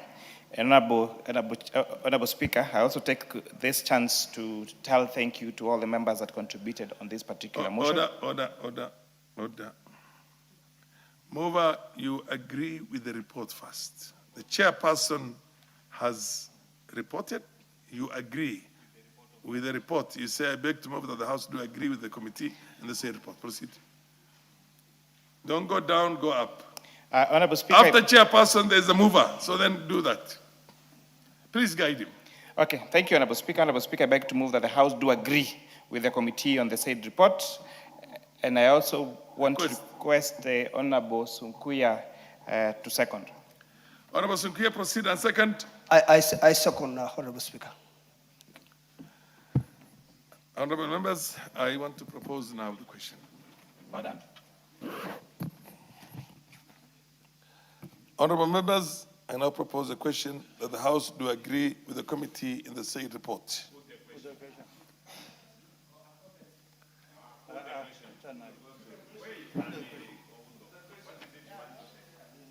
I have a right, I have a responsibility to protect the minorities' right to be heard also. Proceed and take as short possible. May the Almighty God bless you forever. And may you be given, I don't know what you Muslims are supposed to be given and become martyrs. I cannot speak it for now. Martyrs.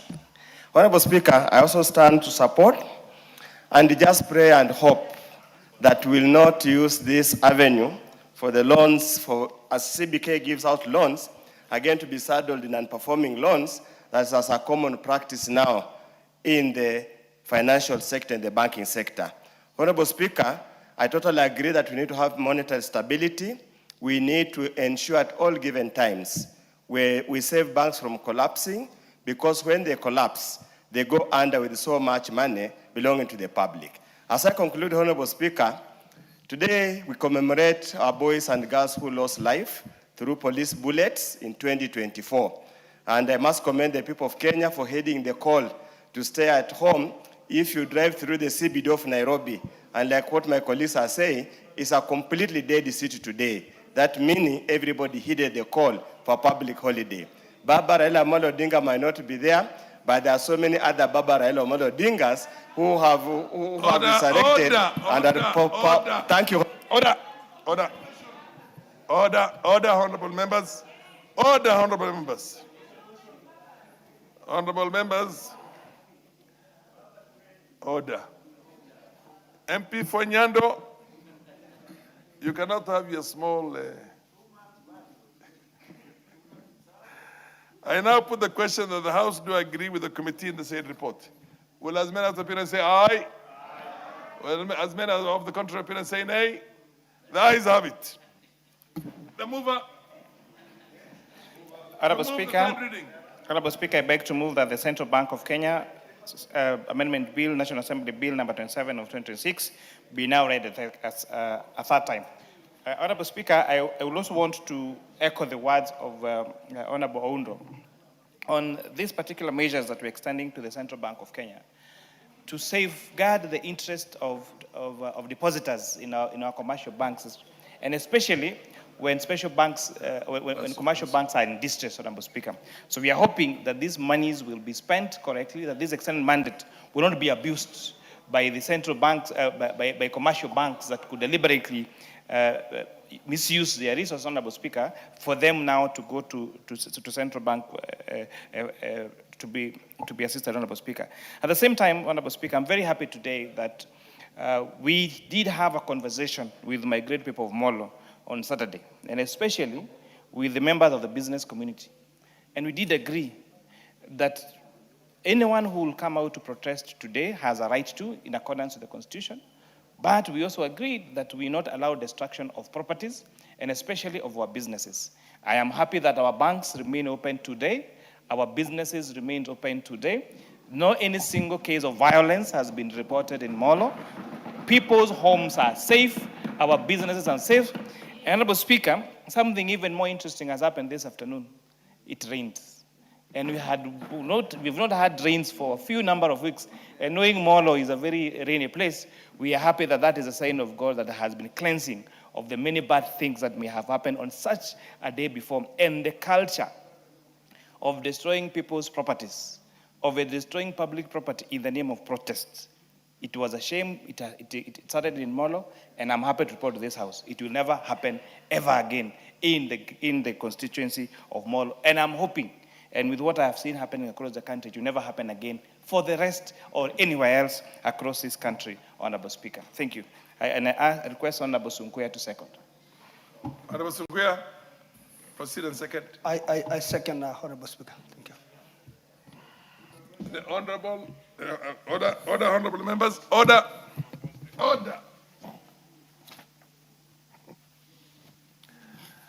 Honorable members, I propose a question that the Central Bank of Kenya Amendment Bill, National Assembly Bill number 27 of 2026 be now read a third time. The Honorable Raso MP for, is it Saku? Thank you very much, Honorable Speaker. Honorable Speaker, I really wanted to speak to the Sovereign Wealth Fund. This is not, we still have this the next order. Mr. Speaker, please put the question.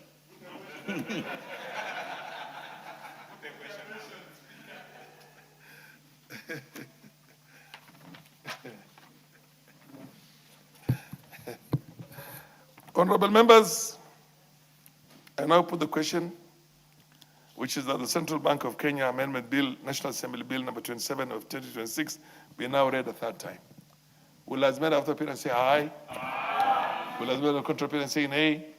The ayes have it.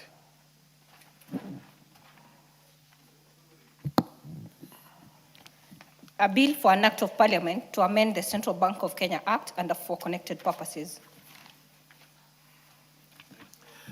Next order. Order number 8, the Sovereign Wealth Fund Bill, National Assembly Bill number 7 of 2026, resumption of debate. This is a resumption of the debate, and I'm told he had exhausted it, but you had a few members who had not contributed. Order, Honorable Bukose. You don't help the chair in running the House. Are you on a point of order? What's your point of order? Give me, Honorable Speaker, allow us in this moment. You know, you have been in this chamber, you have learned, we also have learned. So it's important that we guide you once in a while. But the discretion is yours as in standing order number 1. When we say that there are only 3 members remaining, Mishimboko, Mayaka, and Raso, allow it to do that. So that, Honorable Speaker, we move to the fishing. You are out of order. You are out of order. The fishing. When order, majority leader. Order. You are out of order. And Madam Mishimboko, proceed. Order. The number and the sequence is not determined by anybody, not by Honorable Baya, Honorable Ichungwa, or even Honorable MP Fonyando. By the chairs. Proceed. Asante sana Clearly, the Mheshimiwa chair is Spika. aware of the fact that we are time bound and we have a lot of business to do. Proceed. Asante Mheshimiwa Spika. Mheshimiwa Spika, hata mimi nisimame kuweza kuunga mkono mswada huu ambao unazungumzia mfuko wa utajiri wa kitaifa. Inazungumzia vile ambavyo zile rasilimali zetu ama yale mapato ya rasilimali zetu ambazo tunazipata katika taifa letu zinaweza kuwekwa katika mfuko mmoja ili kuweza kusaidia hata vizazi vijavyo. Na mfuko huno utapata mapato hayo kutoka kama kwa mapato ya petroli, mapato ya madini yetu na mapato pia ya zile tunaita bonasi ama kwa Kiingereza wanaita bonus. Tuweze kuzieka katika mfuko mmoja na ziweze pia kusaidia vizazi vijavyo na tusitumie zote kwa wakati mmoja peke yake. Niweze kusema kwamba mswada huu ni mswada mzuri sana ambao utasaidia kuhakikisha ya kwamba Wakenya wengi ambao wameweza kufaidika ya kwamba kuna rasilimali fulani zimetoka sehemu zao, kama kwa mfano kule pwani tuna titanium kule sehemu za Kwale, na wakati ule watu wengi waliweza kutolewa katika mashamba yao na wakapata fidia ndogo sana, na tukapata wafadhili ama wale wawekezaji ambao waliweza kuchimba madini yale. Lakini tunaona ya kwamba vizazi ambavyo viko sasa vichanga havikuweza kufaidika na pesa kama zile. Lakini sasa hivi mswada huu utaweza kuzungumzia hata zile ambazo tunaita mirahaba. Mirahaba kwa Kiingereza ni zile tunaita royalties. Zitaweza kuwekwa katika akaunti ambapo pesa zile zitaweza kusaidia katika vizazi ambavyo vinakuja sasa. Jambo hili halikufanyika Kenya peke yake. Manake nimeona Wakenya wengine wakiweka propaganda, wakisema maneno urongo kuhusiana na mswada huu.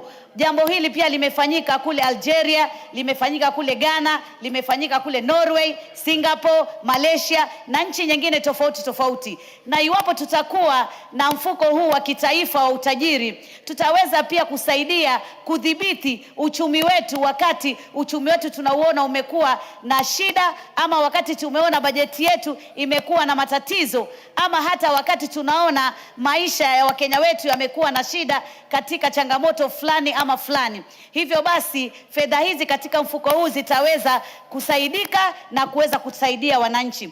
Niweze kusema pia mswada huu umezungumzia haswa ya kwamba ile sheria ya petroli, ile sheria ya madini na sheria ya KRA zitaweza kufanyiwa uwiano ili hizi pesa ama haya mapato yanapokusanywa yatakusanywa kwa pamoja na yatawekwa katika ile akaunti maalum ambayo itaweza kusimamia fedha hizi, ili pesa hizi pia zitaweza kutumika katika kuwekeza katika miundo misingi ya kitaifa na pia kuweza kuwekeza katika biashara zile kubwa za kitaifa, ile tunaita global financial markets, ama pia kuweza kutumika katika zile tunaita kwa Kiingereza bonds, zile financial bonds ambazo zinaweza kuwekezwa na fedha zile ziweze kuwekwa katika mfuko huu wa utajiri wa kitaifa ili kuweza kutumika kwa vizazi vijavyo ama vizazi vya mbele. Niweze kusema pia nataka kuzungumzia ya kwamba na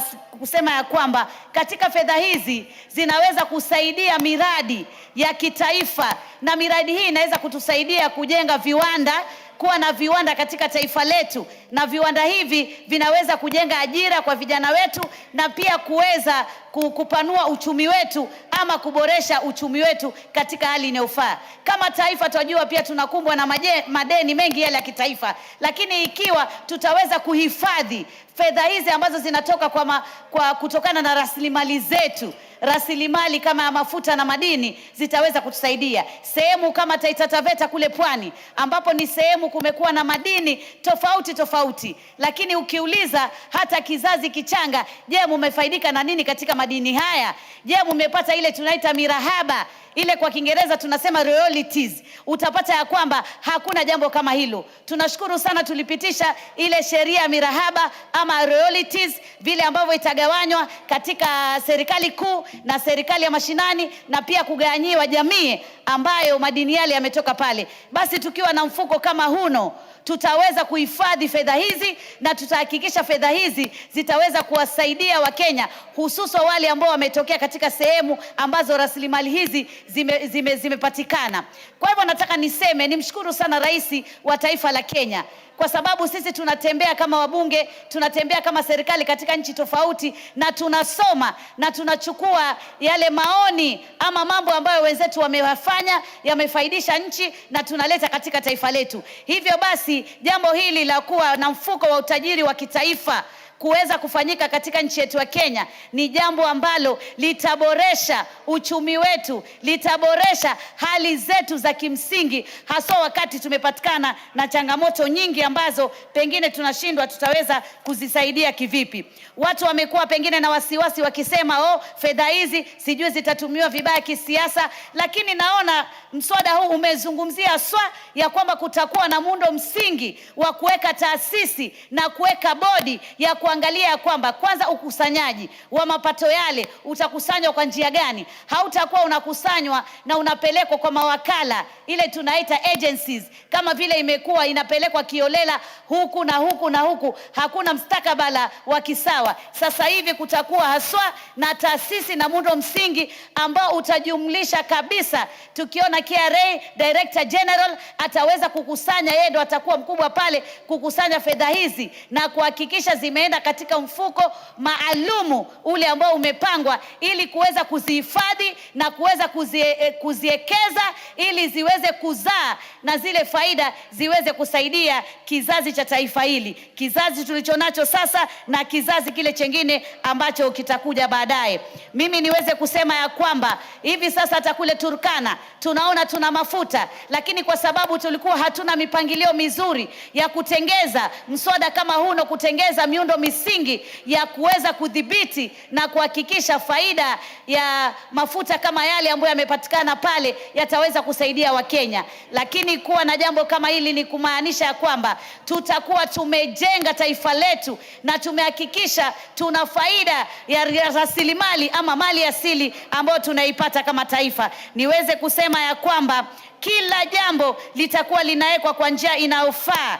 Zile faida ambazo zimepatikana ambazo zitaenda kwa taifa, zile faida ambazo zitaenda kwa jamii, faida ambazo zitaenda katika kaunti zetu, yani kutakuwa na ushirikiano maalum ambao umezungumziwa katika mswada huu. Ndiposa tuone ya kwamba hazina hii ya mfuko wa kitaifa, utajiri wa taifa, itakuwa ni hazina ambayo itawekwa kwa uzuri na itaweza kuwekeza. Tuna mambo makubwa sana hapa katika taifa, miradi mikubwa ya miundo misingi ambayo tunatakana tuifanye iweze kuleta faida na kuzalisha, na wanapozalisha zile fedha zitaweza kutumika katika mambo ambayo itafaidisha Wakenya na vizazi vyetu vijavyo. Kwa hivyo Mheshimiwa Spika, mimi nataka niseme mswada huu umeangalia kila kitu. Sioni ya kwamba kutakuwa na fedha ambayo itapotea hapa. Zimeangalia pia kuziba mambo ya ufisadi katika kuokota pesa hizi ama kukusanya fedha hizi ambazo zinatokana na rasilimali zetu na zile ambazo zinatokana na zile faida ambazo tumezipata kwa sababu ya biashara zile ambazo tumezifanya, biashara za kitaifa, biashara zile zetu za hapa Kenya. Katika yale masoko ya biashara tutaweza kuunganisha ili tuweze kuona ya kwamba fedha hizi zimeweza kutufaidisha. Kwa hivyo mimi nataka niseme, niwaambie ndugu zangu, tuweze kukubaliana na mswada huu na tuweze kushukuru sana mkubwa wa walio wengi Mheshimiwa Ichung'wah pamoja na rais wetu wa taifa la Kenya pamoja na wizara husika kuweza kuleta mswada kama huu, mswada ambao utaweza kumfanya mtoto wa Kenya, mtoto ambaye ametoka pahali kuna mali asili ama rasilimali, aweze pia kupata faida ile. Tuweze kuona faida ile itaweza kujenga miradi ambayo itawasaidia watu walioko pale ambapo kumepatikana madini, kumepatikana petroli na kumepatikana bidhaa zingine ambazo ni mali asili ama rasilimali. Nashukuru sana na naunga mkono kwa dhati ya nafsi yangu. Asanteni sana, asante sana kiongozi walio wengi, asante sana rais wa taifa la Kenya. Sisi tunasema mbele iko sawa, tunaendelea kubuni mambo ya kusaidia taifa hili, na leo nishukuru sana polisi wetu kwa sababu wamewezesha kuweka amani katika taifa.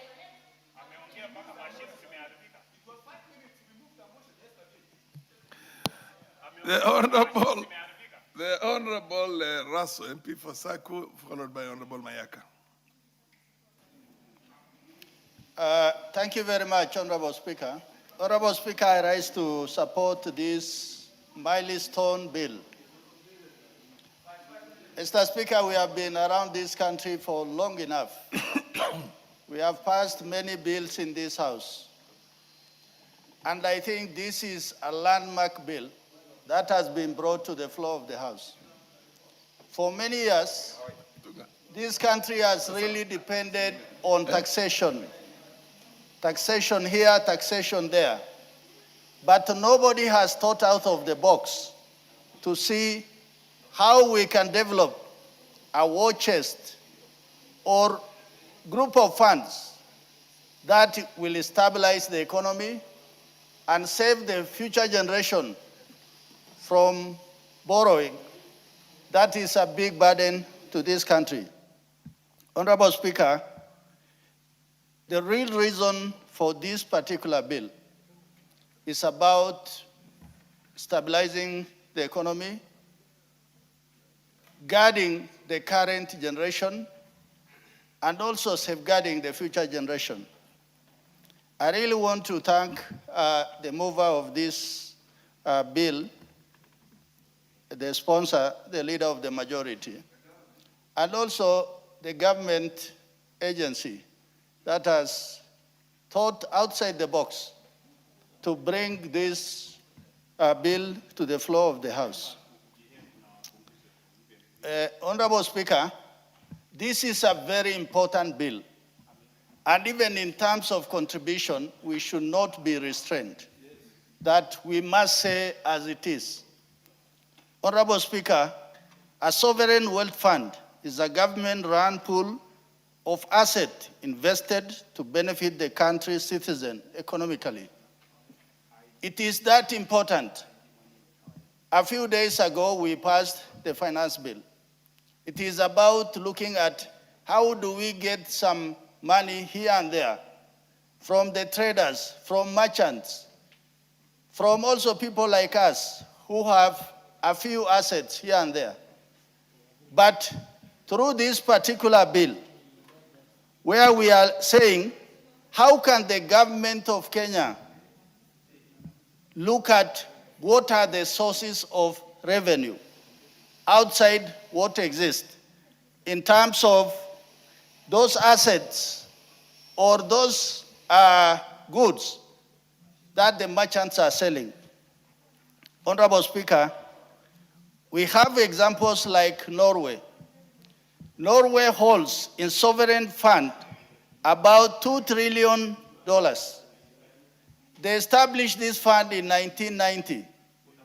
To date, it is one of the richest countries in the world.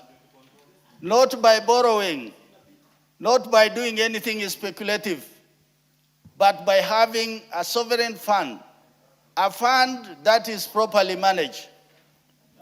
Honorable Speaker, this is a state-owned vehicle funded by foreign exchange reserve, trade surpluses, commodity exports. It simply means that individuals who have put together this bill have come around saying that we as Kenyans, we have always been saying, let us go to the Bretton Woods institutions. Let us go to China. Let us go to the West. But for now, individuals have said, let us look at how...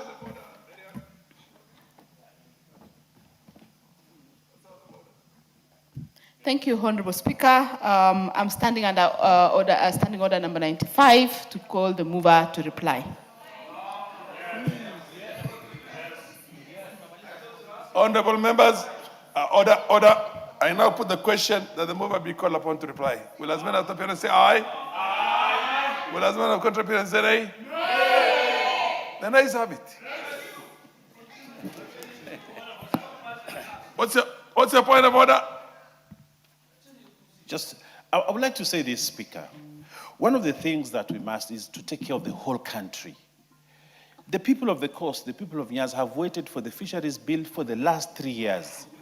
If we allow me, no, Mr. Speaker, allow me. If we do not pass this bill, it will lapse. It will lapse. And if it lapses, we have a long way. We must stand by the people of every region in this country. And these bills will come and go. But the people of coast require an opportunity. Honorable Speaker, whatever happens, we have to pass the fisheries bill. And there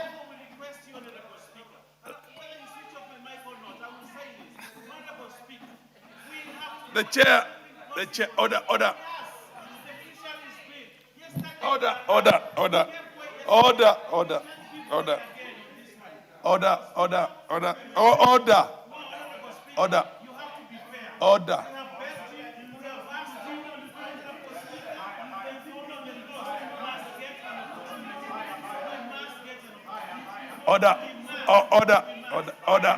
Take your seat. Take your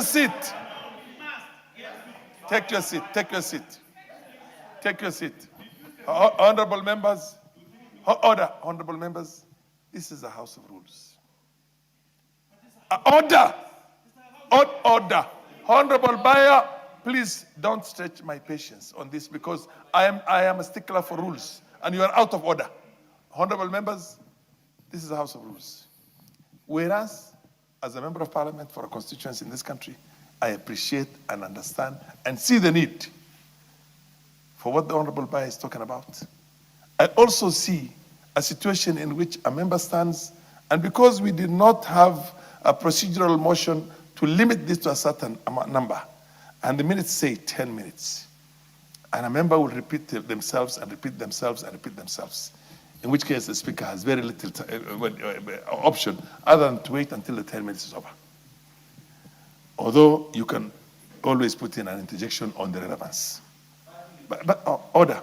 But then I can only enforce the rules. When a member stands, puts up and says point of order and invokes standing order number 95, and the debate has been on for a while. Order. Honorable Bayer, I know you're a second-term MP. I know you're a leader in this house, and I want you to respect the rules of the house. Don't engage the chair from where you are. Don't. If, as a leader of majority here, you would have done your own lobbying within the members of parliament.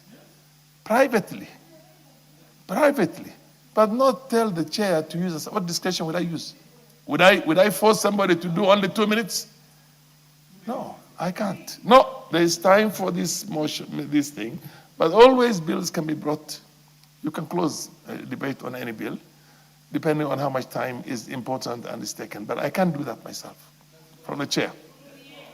So order now. It is you, members of parliament, to appreciate, respect, and understand the need for people from certain parts of the country to have the benefits of their bill being passed, and we have limited time on this. But then when you take the longest, it has a problem. But I have no ways of enforcing rules beyond that. Order. Honorable Russell.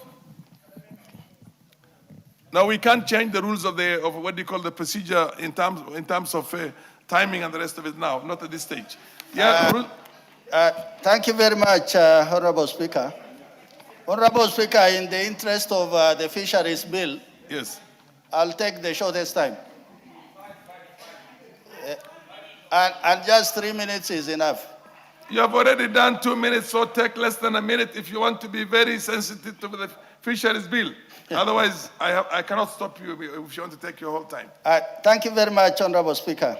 Honorable Speaker, I think I have been interrupted enough, and I just want to say this bill is very important, and we should pass it as a house. Thank you. The Honorable Mayaka. Thank you, Honorable Speaker, for giving me the opportunity to also add my voice to this very important bill, the Sovereign Wealth Fund Bills number 7 of 2026. Honorable Speaker, as has been said by previous speakers yesterday and today, this is a milestone bill. And it's a bill that is not only taking care of current generation, but also the future generation. Honorable Speaker, this particular bill is being established to put in place a structure for national funds in terms of managing, investing, and saving funds from the extractive industries in Kenya, among them being the oil, gas, and minerals industry. And Honorable Speaker, the bill has actually been divided into 3 distinctive components, which are very important. One of them being the stabilization component that is governed and has been well elaborated from Article 9, Clause 9 to 11. The strategic infrastructure investment component from Article 12 to Article 14, and the future generations component from Article 15 to Article 17. Honorable Speaker, looking at the main objectives of this particular bill, which are very important, is that one of them is the economic buffering that comes with it. And this one speaks directly to the stabilization component. Because, Honorable Speaker, this is very important for us to be able to cushion national economy and also govern revenues in terms of the revenues that you're receiving from the extractive industry. Honorable Speaker, the second important objective is in line with the sustainable future. Because, Honorable Speaker, we want to ensure that the benefits that we get from this particular industry outlive the extraction process, and therefore, by extent, safeguarding the future generation. The other key objective, Honorable Speaker, is in terms of the infrastructure financing, which looks at the strategic infrastructure, Honorable Speaker, and the component speaks to the channel of capital and natural development within the country. Honorable Speaker, if you look at the parts of the bill that speaks about public finance management principles and relating that to CAP 412A, it actually outlines the fiscal responsibilities that we want to ensure that this particular sovereign wealth fund is governed under. Honorable Speaker, the other very important part of this bill is the investment of the fund, because it does give an elaborative demonstration of the prohibited instruments, being among them the speculative derivatives and unlisted real estate, but also gives a very structured enforceability in terms of the qualified instruments that are supposed to be used. If you seriously want to Honorable give an Speaker, opportunity, as I conclude, Honorable Speaker, I just want to give 3 examples, because we've had feedback that this particular bill is isolated, but it's not isolated, because we have similar examples from Norway, from Ghana, and Nigeria. And the Nigeria one especially is very key to ours, because it also takes the tripartite angle that ours takes. Honorable Speaker, in the words of Nelson Mandela, as I conclude, it's very important for us to ensure that we are safeguarding the future of our children and ensuring that all the benefits that we are getting right now from any natural resources are actually put in place, and that we have systems in place to ensure that we are governing that. With those few remarks, Honorable Speaker, I beg to support. I thank you. Undo, and you said. Yes, I did. Proceed. Yeah. Thank you, Honorable Speaker. Allow me also to comment on this bill. The intentions looks good, but the design as it is presents several challenges and several issues that we must align ourselves or bring ourselves to know. Honorable Speaker, the idea, first of all, the idea of creating a separate fund to receive money from royalties and the related activities, businesses, goes to say that we have probably a very weak accounting system that cannot isolate different sources of revenue, even if it's put in a single account. The government has been pushing all government entities to deposit all their revenue in one single account. To come again create another fund is either an admission there are structural weaknesses, or there are other intentions in respect of this fund. Secondly, Honorable Speaker, the issue that is a major worry, and we must be careful as a country, as Parliament, that one of the purposes of the fund is to provide the national government with a buffer from fluctuations in resource revenues or extraordinary shocks. Extraordinary shocks, Honorable Speaker, is defined in Clause 1. It's clearly defined in Clause 1. Essentially, Honorable Speaker, it is telling us the government, the executive in power at any given time can choose to mismanage the economy, can choose to be reckless, knowing that there's a fallback position for this particular element. That is a point of worry, Honorable Speaker. Honorable Speaker, again, the way again it is structured, it means, Honorable Speaker, the role of the National Assembly is generally at the tail end. At the Committee of the Whole House, Honorable Speaker, we must move amendments for the National Assembly to take appropriate measures and treat this fund like any other fund so that we can appropriate through the budget-making process and not to be told at the end of the day. There are quite a lot of issues to be discussed, Honorable Speaker, but I keep my word. Let us move on. We will deal with the Committee of the Whole House. Thank you, Honorable Speaker. I think there are only two more members left. The Honorable MP for Bute, MP for Wajir North. MP for Wajir North. Thank you, Mr. Speaker. Mr. Speaker, in supporting this bill, I want to say the title itself speaks to the sovereign. That is very enticing, alluring, very tempting, a nice title in itself. It talks of investments for future generations. And where should it be sourced from? It says from budgetary surplus. If it is to be sourced from budgetary surplus, we must be serious with our budget. We must deal with deficits. If we are always working on a budget deficit, then surplus, depending on surplus, will always raise questions. It will be sourced from foreign exchange reserves, our own resources. Those are natural resources, our endowments. Wajir North, Wajir County, Garissa, the Asals are endowed with natural resources. Unfortunately, in Kenya, we even don't have an updated inventory of our natural resources, our mineral resources. If we could exploit our mineral resources, we would not have had any foreign debt. We would have had budget surpluses as envisaged in this bill. So it is important that we mine the gold in Marsabit County, in Wajir County, and many other places so that we can offset our foreign debts and have the envisaged surpluses if we are serious. This is not a country to go for loans if we only exploit our natural resources, Mr. Speaker. And then it is sourced from privatization. I can understand you are pushing me, time is of essence. Mr. Speaker, the objective of this bill are welcome, to stabilize the economy in our times when there is a recession, so that it can cushion, give us the shocks from volatility in terms of commodity prices.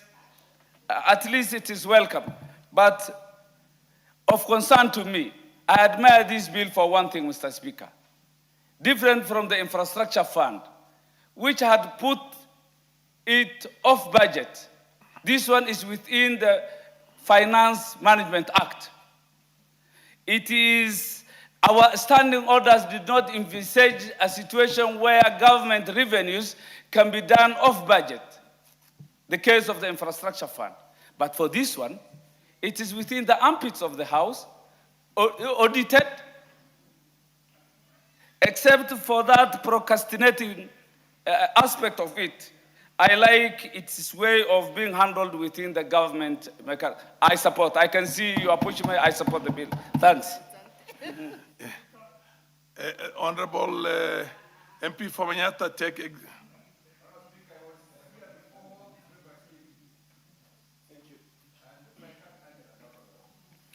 Thank you, Honorable Speaker, and thank you for the opportunity, Honorable Speaker. I was here yesterday on this bill. I never got a chance. I appreciate the opportunity. Honorable Speaker, I rise, Honorable Speaker, to say I'm very skeptic about this bill, Honorable Speaker. Honorable Speaker, it sounds good. It sounds very progressive. But, Honorable Speaker, we have to be very careful because it's not, Honorable Speaker, much that comes in than, Honorable Speaker, what happens when the wheel starts rolling, Honorable Speaker. Honorable Speaker, I have been reading on some scandals around the Solvent Wealth Fund, Honorable Speaker, around the world. And Honorable, Malaysia... Are you on a point of order or you want to contribute? Honorable Speaker, in Malaysia, Honorable Speaker, there was a very serious scandal between 2009, Honorable Speaker, and 2015, and the country lost over 4.5 trillion on shenanigans around the running of Solvent Wealth Fund.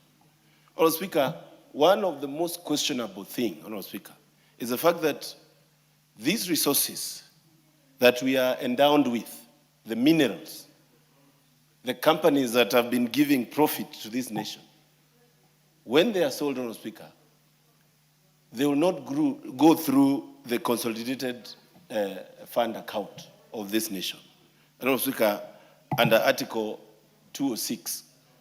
And this, Honorable Speaker, leaves a lacuna on the grip of this House on what will happen around the Solvent Wealth Fund.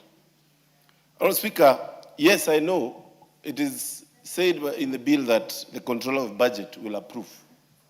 But, Honorable Speaker, it is not only about approvals.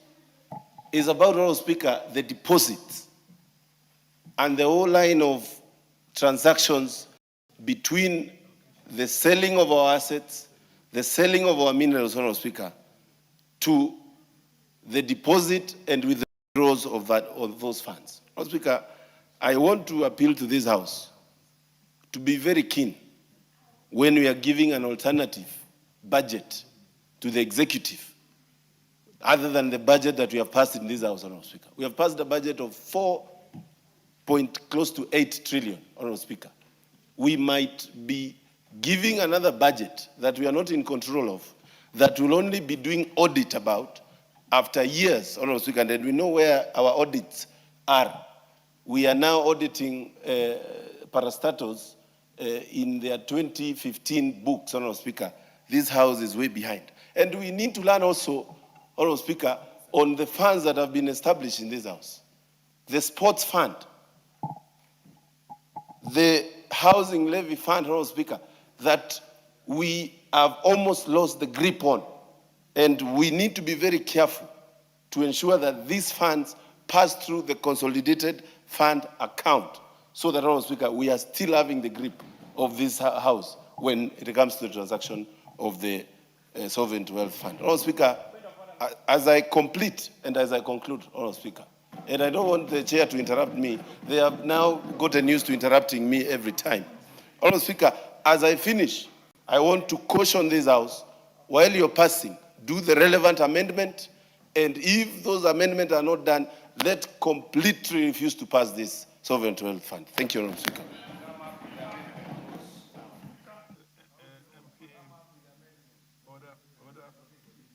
Dr. Mutunga,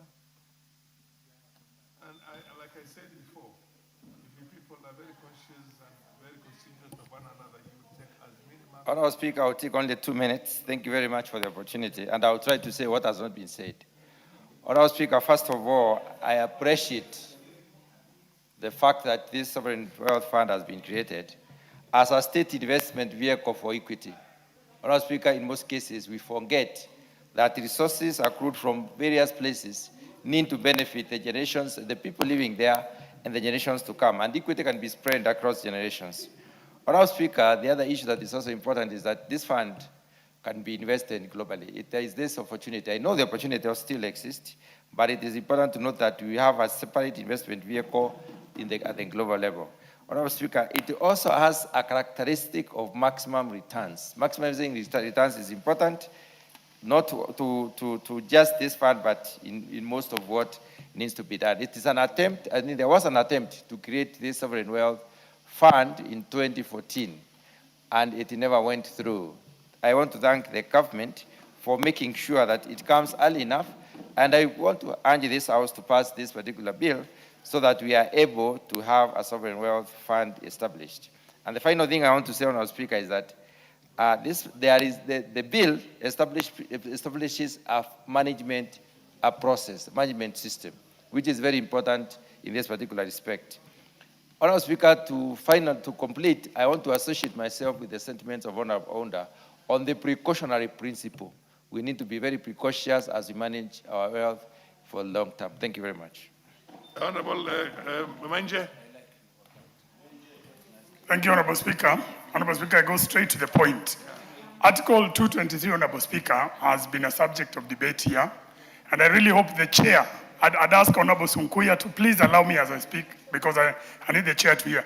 The issue with the stabilization component on withdrawal as approved by the cabinet, as submitted under appropriation and a supplementary budget, I would propose, you know how Article 223 has been abused. Allow us to amend this provision that it can be captured in the main budget alone, Honorable Speaker. That would be one of the issues. Secondly, Honorable Speaker, is the issue of the board. Now, the independent members have been appointed by the finance, the CS Treasury. If we leave it the way it is, we don't bring those board members here to be vetted. You'll have the same problem you have with the infrastructure fund, where you have board members who are not qualified. Let us amend that provision and give this house control over who ends up in this board. The last one, Honorable Speaker, is a component on debt. You put 3 components. Allow us to amend that we can create public debt to be a component on its own under this specific act. And hopefully, as we put in our component, our amendments, Honorable Speaker, I'll hope the chair will allow us under Article 114. Hopefully, it won't be an issue that will bring those amendments, and then we can consider them at committee stage. Thank you, Honorable Speaker. Honorable Sukuya.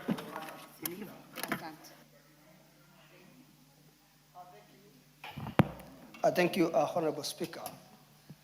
I stand to support this bill. That this bill will stabilize the country, solve many problems, as the Honorable Mukonji looks at me to support this bill. Mr. Speaker, the investment to stabilize the economy of this country, solve foreign debt, will be prudent to this country. This bill has taken long. It should have come just immediately when the President William Ruto took office. So we welcome that, and as we continue to support that the mineral revenues, the petroleum revenues, and other resources that will be so helpful to this country, I stand to support. Thank you.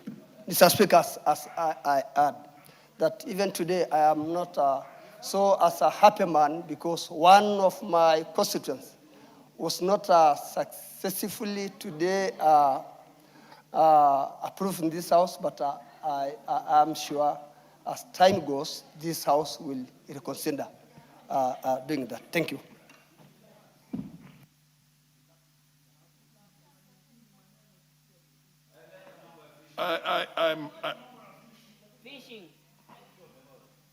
Honorable Naomi, I hope you have had a conversation with your colleague and your... Yes. Thank you, Honorable Speaker. I'll be very brief. I stand to support this bill. Sovereign Wealth Fund Bill, National Assembly Bill number 7 of 2026. Honorable Speaker, as a country, we should be proud of this bill, and this should have happened a long time ago. When you look at countries like Norway, that has more than 2.1 trillion USD, China with 3.5 trillion USD, UAE 2.7 trillion USD, even Saudi Arabia with 1.2 trillion USD. We learn from those countries. And why we want to pick from those countries is because of the advantages that this comes with. Honorable Speaker, this is a state-owned investment funded by foreign exchange resources, budget surpluses, or natural resources revenue. We know very well that this country is blessed with minerals. I am happy that even from Marsabit, where people thought maybe from that part of the country. What's There your is point nothing. of order, Honorable Waida? Mr. Speaker, I rise on the Standing Order 95. Surely. Order, honorable members, I now put the question that will be called upon to reply. Will as many opinions say aye? Will as many opinions say nay? The ayes have it. The mover, Kimani. It's the majority leader. Proceed. Thank you very, very much, and I want to thank everybody who has contributed to this bill, and I want to say it's a very good bill, and in reply, Honorable Speaker, we welcome this kind of bill. I reply. Seconded by who? Seconded by Kimani, a quarter minute.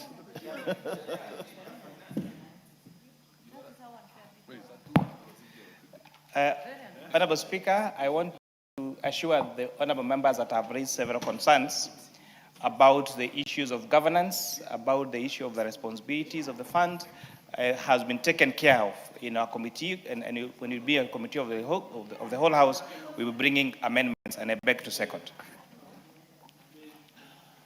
Honorable members, I now put the question that the Sovereign Wealth Fund Bill, National Assembly Bill number 7 of 2026, be now read a second time. Will as many opinions say aye? Will as many contributors say nay? The ayes have it. Next order. No, I proceed with the, proceed with the, before you go to the next order, yes. A bill for an act of parliament to establish the Sovereign Wealth Fund to provide institutional arrangements for the effective administration and efficient management of mineral revenues, petroleum revenues, and monies from other sources allocated to the fund and for connected purposes. Order number 10, Committee of the Whole House.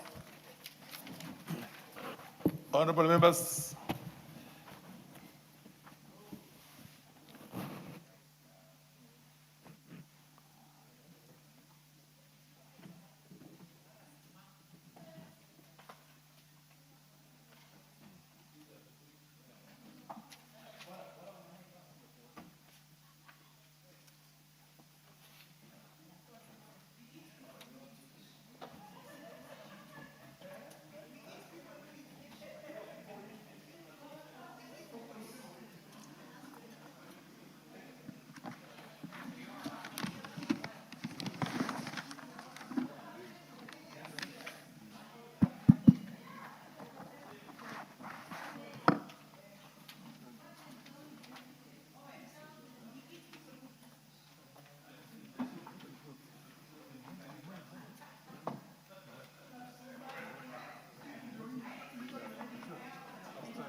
honorable members, let's have order in the House. Honorable members, we are now dealing with the committee stage of the Fisheries Management and Development Bill, National Assembly Bill number 29 of 2026.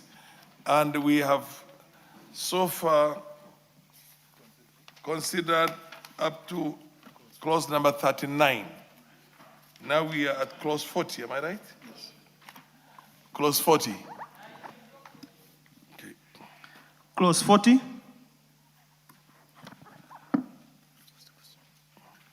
I propose the question that clause 40 be part of the bill. Mover, move them. You have an amendment on clause 40, so you move the amendment. Can you assist Millie, please? Clerks, at the table. Thank you, Mr. Speaker. Mr. Speaker, in clause 40,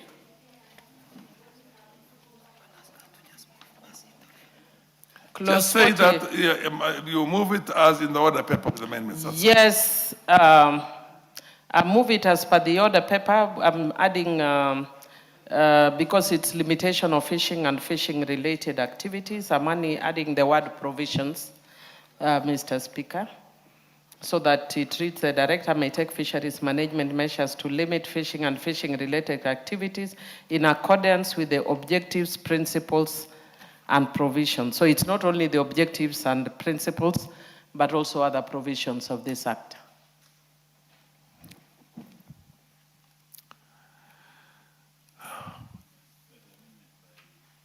Is there the additional amendments? Am I right?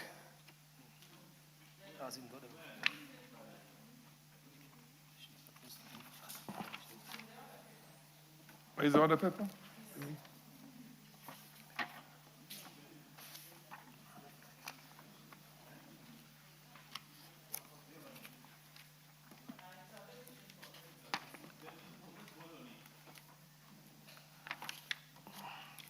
I propose the question that clause 40 be amended as proposed.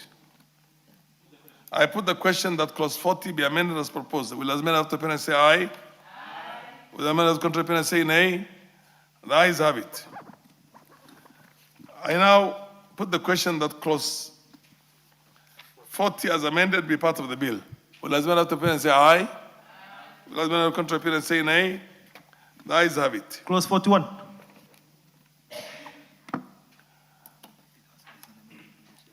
I propose the question that clause 41 be part of the bill. Chairman, proceed and move the amendment. Honorable Chair, I propose that clause 41 be amended as per the order paper, and amendment 6 to enable the CS by regulation to provide a regulation of the emerging fishing methods, and also to develop a guidelines to provide a mesh size and the fishing nets for specific water bodies and fish species in a fresh water bodies.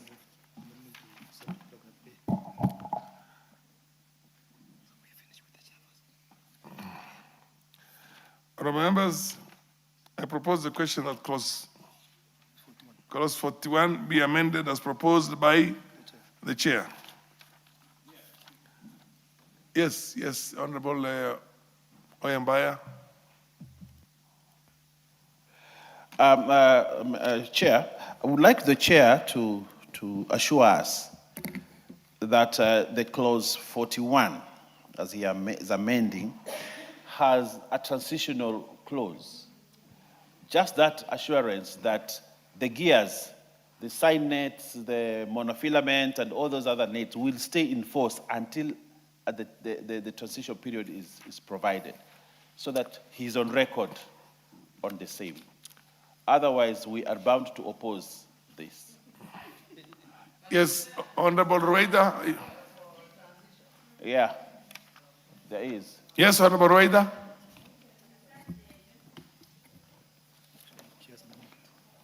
No. Asante mwenyekiti. Nimeona kwa 210 mwenyekiti wa kamati alikuwa amezungumza kuhusu mambo ya kuongeza muda, wavuvi wapewe muda kwa muda wa miaka 2. Lakini hiyo haitoshi. Bado kuna marekebisho ya sheria yangu. Naomba pia nipewe nafasi nitoe marekebisho hii ya sheria.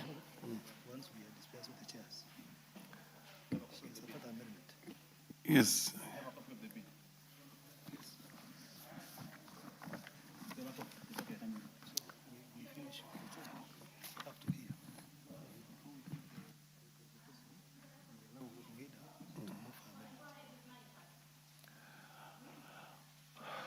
Okay.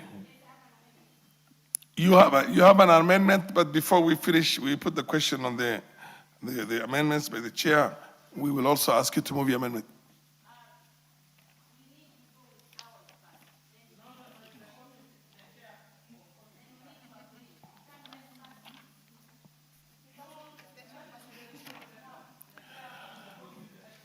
Why don't you debate the issue of the transition now? You might be able to convince the chair to change from 2 years to maybe 10 years if you want, or 5 years. Thank you. Asante mwenyekiti. Hizi nyavu zinatumika juya na nyavu za uzi moja. Kwa lugha ya Kimombo, beach seine and monofilament. Hizi wavuvi wetu bado wanatumia. Ukifunga hii, umefunga maisha ya watu wetu. Kwa ufupi, bila mazungumzo mengi nitazungumza kwa amendment yangu, ni kwa marekebisho ya sheria, ni kama kutuambia atushike watu mmoja mmoja kule Lamu Mashariki atuchinje. Tuko tayari kwa kuchinjwa kuliko kufunga hii. Hiyo ndio kwa lugha nyepesi. Sisi watu wa Lamu Mashariki na watu wa Pwani, especially Lamu Mashariki, bwana mwenyekiti, kwetu hakuna kiwanda hata kimoja chochote. Uvuvi ndio sisi tunakula nayo, uvuvi ndio tunapelekea watoto shule, uvuvi. Haya ni kucheza na maisha ya watu wetu. Ndio maana nikasema kama ilikuwa inawezekana, sisi mwanzo tuweke hii yetu tuone kama imepita. Manake chea tumezungumza nje, akakubali akasema sisi hii yetu atatoa suluhisho. Lakini sijamuona kutoa suluhisho hapa, na suluhisho lazima liwe kwenye sheria. Kwa hivyo mimi nasema chea, kama ni kufunga hii, afadhali utuchinje mmoja mmoja kwetu kuliko kupitisha hii sheria. Tuchinje mmoja mmoja, mimi nakwambia. Manake ni kutuweka tuwe hai na hatuna maisha. Sasa ina faida gani tuwe hai na hatuna maisha? Wenzangu, na waomba wabunge wenzangu, tafadhali mtuhurumie. Asante.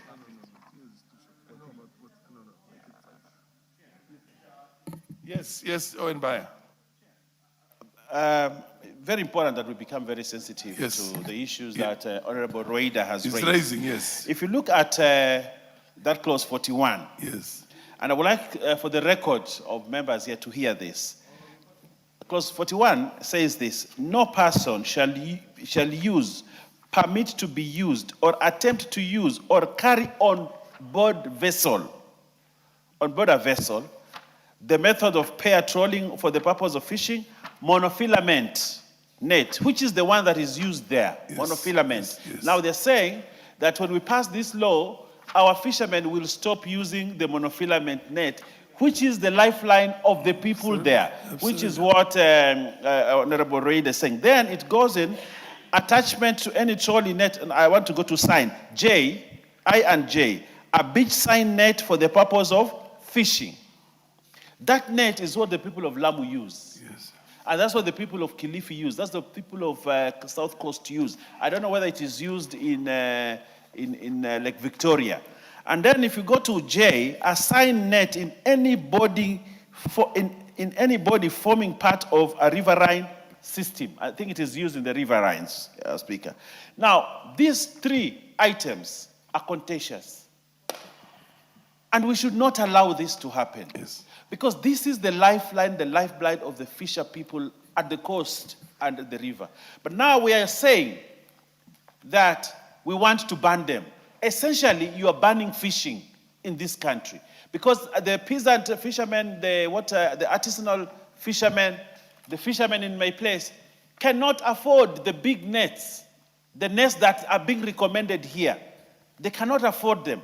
So today, if we pass this law here, what we have done, we have put a meal on the neck of our fishermen, and we have put them at the depth of the sea for them to die. Honorable Chair, this we cannot pass unless the chair here, which we agreed with him, that we'll have a transitional period, and that transitional period should be able to allow our fishermen to acquire those nets that are allowable so that we move forward. But on this one, we will do you wish to be informed by Roida? Honorable Baya, do you wish to be informed by Roida? Yes, I wish to be informed by Roida. Chair, there is this pattern on the 210. Chair, I don't know if you don't see it. 210, clause 210, there is part 4, which says section 41, 1E, H and I of the Act shall not apply for the period of 2 years from the date of commencement of this Act. So please, Chair, make it in the Hansard. We know that this is the precaution you are taking. Usicheke, Chair. Hii si maisha mambo ya kucheka. The Honorable, yes, what's your point of order? Thank you, Chair. Chair, in order to enable us to make progress, this is not the second reading. This is Committee of the Whole House. And in Committee of the Whole House, if you actually look at what the chair of the committee is amending, it's not any of those ones that we're talking about. So we can discuss and discuss unless we are actually deleting the entire clause. What we are saying here is not helpful. It's that we either brought amendments that delete the specific clauses, or we provide a transitional period. Of course, some of the ones you are saying even us affect our local fishermen, because most of the fisherfolk, the artisanal fisherfolk, are very poor. And that is why you see even in my own proposed amendment, and I thank the chair that we have actually even made provision for a percentage in the fund for artisanal fishers. But I'm also saying some things about, in my amendment, of the welfare. But the chair needs to inform us. Is there amendment on transition? If there is amendment on transition, then let us pass this so that we make progress. Yeah. This is not. Order. Honorable MP for Kisauni. Yeah. Before, allow further enrichment of the debate itself before you take the stand. Yes, MP for Kisauni, and then followed by the MP for Bute. Ndugu mwenyekiti, pia mimi nimesimama kuwa na wasiwasi katika swala hili, na pia mimi nasema kwamba wavuvi wetu waendelee kutumia nyavu zile ambazo wako nazo, wasibadilishiwe kwa sababu hali ya uchumi upande wao iko chini sana, hasa katika bahari ya Hindi. Kwa hivyo mimi pia niko hapa kuona kwamba hilo jambo halifaulu, na ikiwa itawezekana hicho kipengee kitolewe kabisa, kwa sababu wavuvi wetu hawana uwezo wote wa kubadilisha jambo lote. Asante sana, Mheshimiwa Speaker. Honorable Sanei. Mr. Speaker, in as much as I feel the sentiments of my colleagues from the coast, the fishing communities, I'm getting a bit confused. What this bill purposes is the sustainability of livelihood, the fishing livelihood, to the extent that you are sure of what kind of mesh, nets, thickness that you use as fishing gears. If you allow any kind of fishing gear, Mr. Speaker, you should know that you are depleting the same livelihood we ought to preserve and conserve. We must allow fish to breed well so that our fishermen can always have stock and make a living sustainably.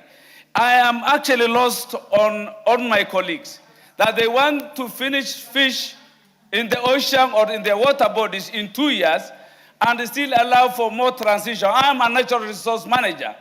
I do not accept this kind of amendment. We need a guaranteed sustainable life.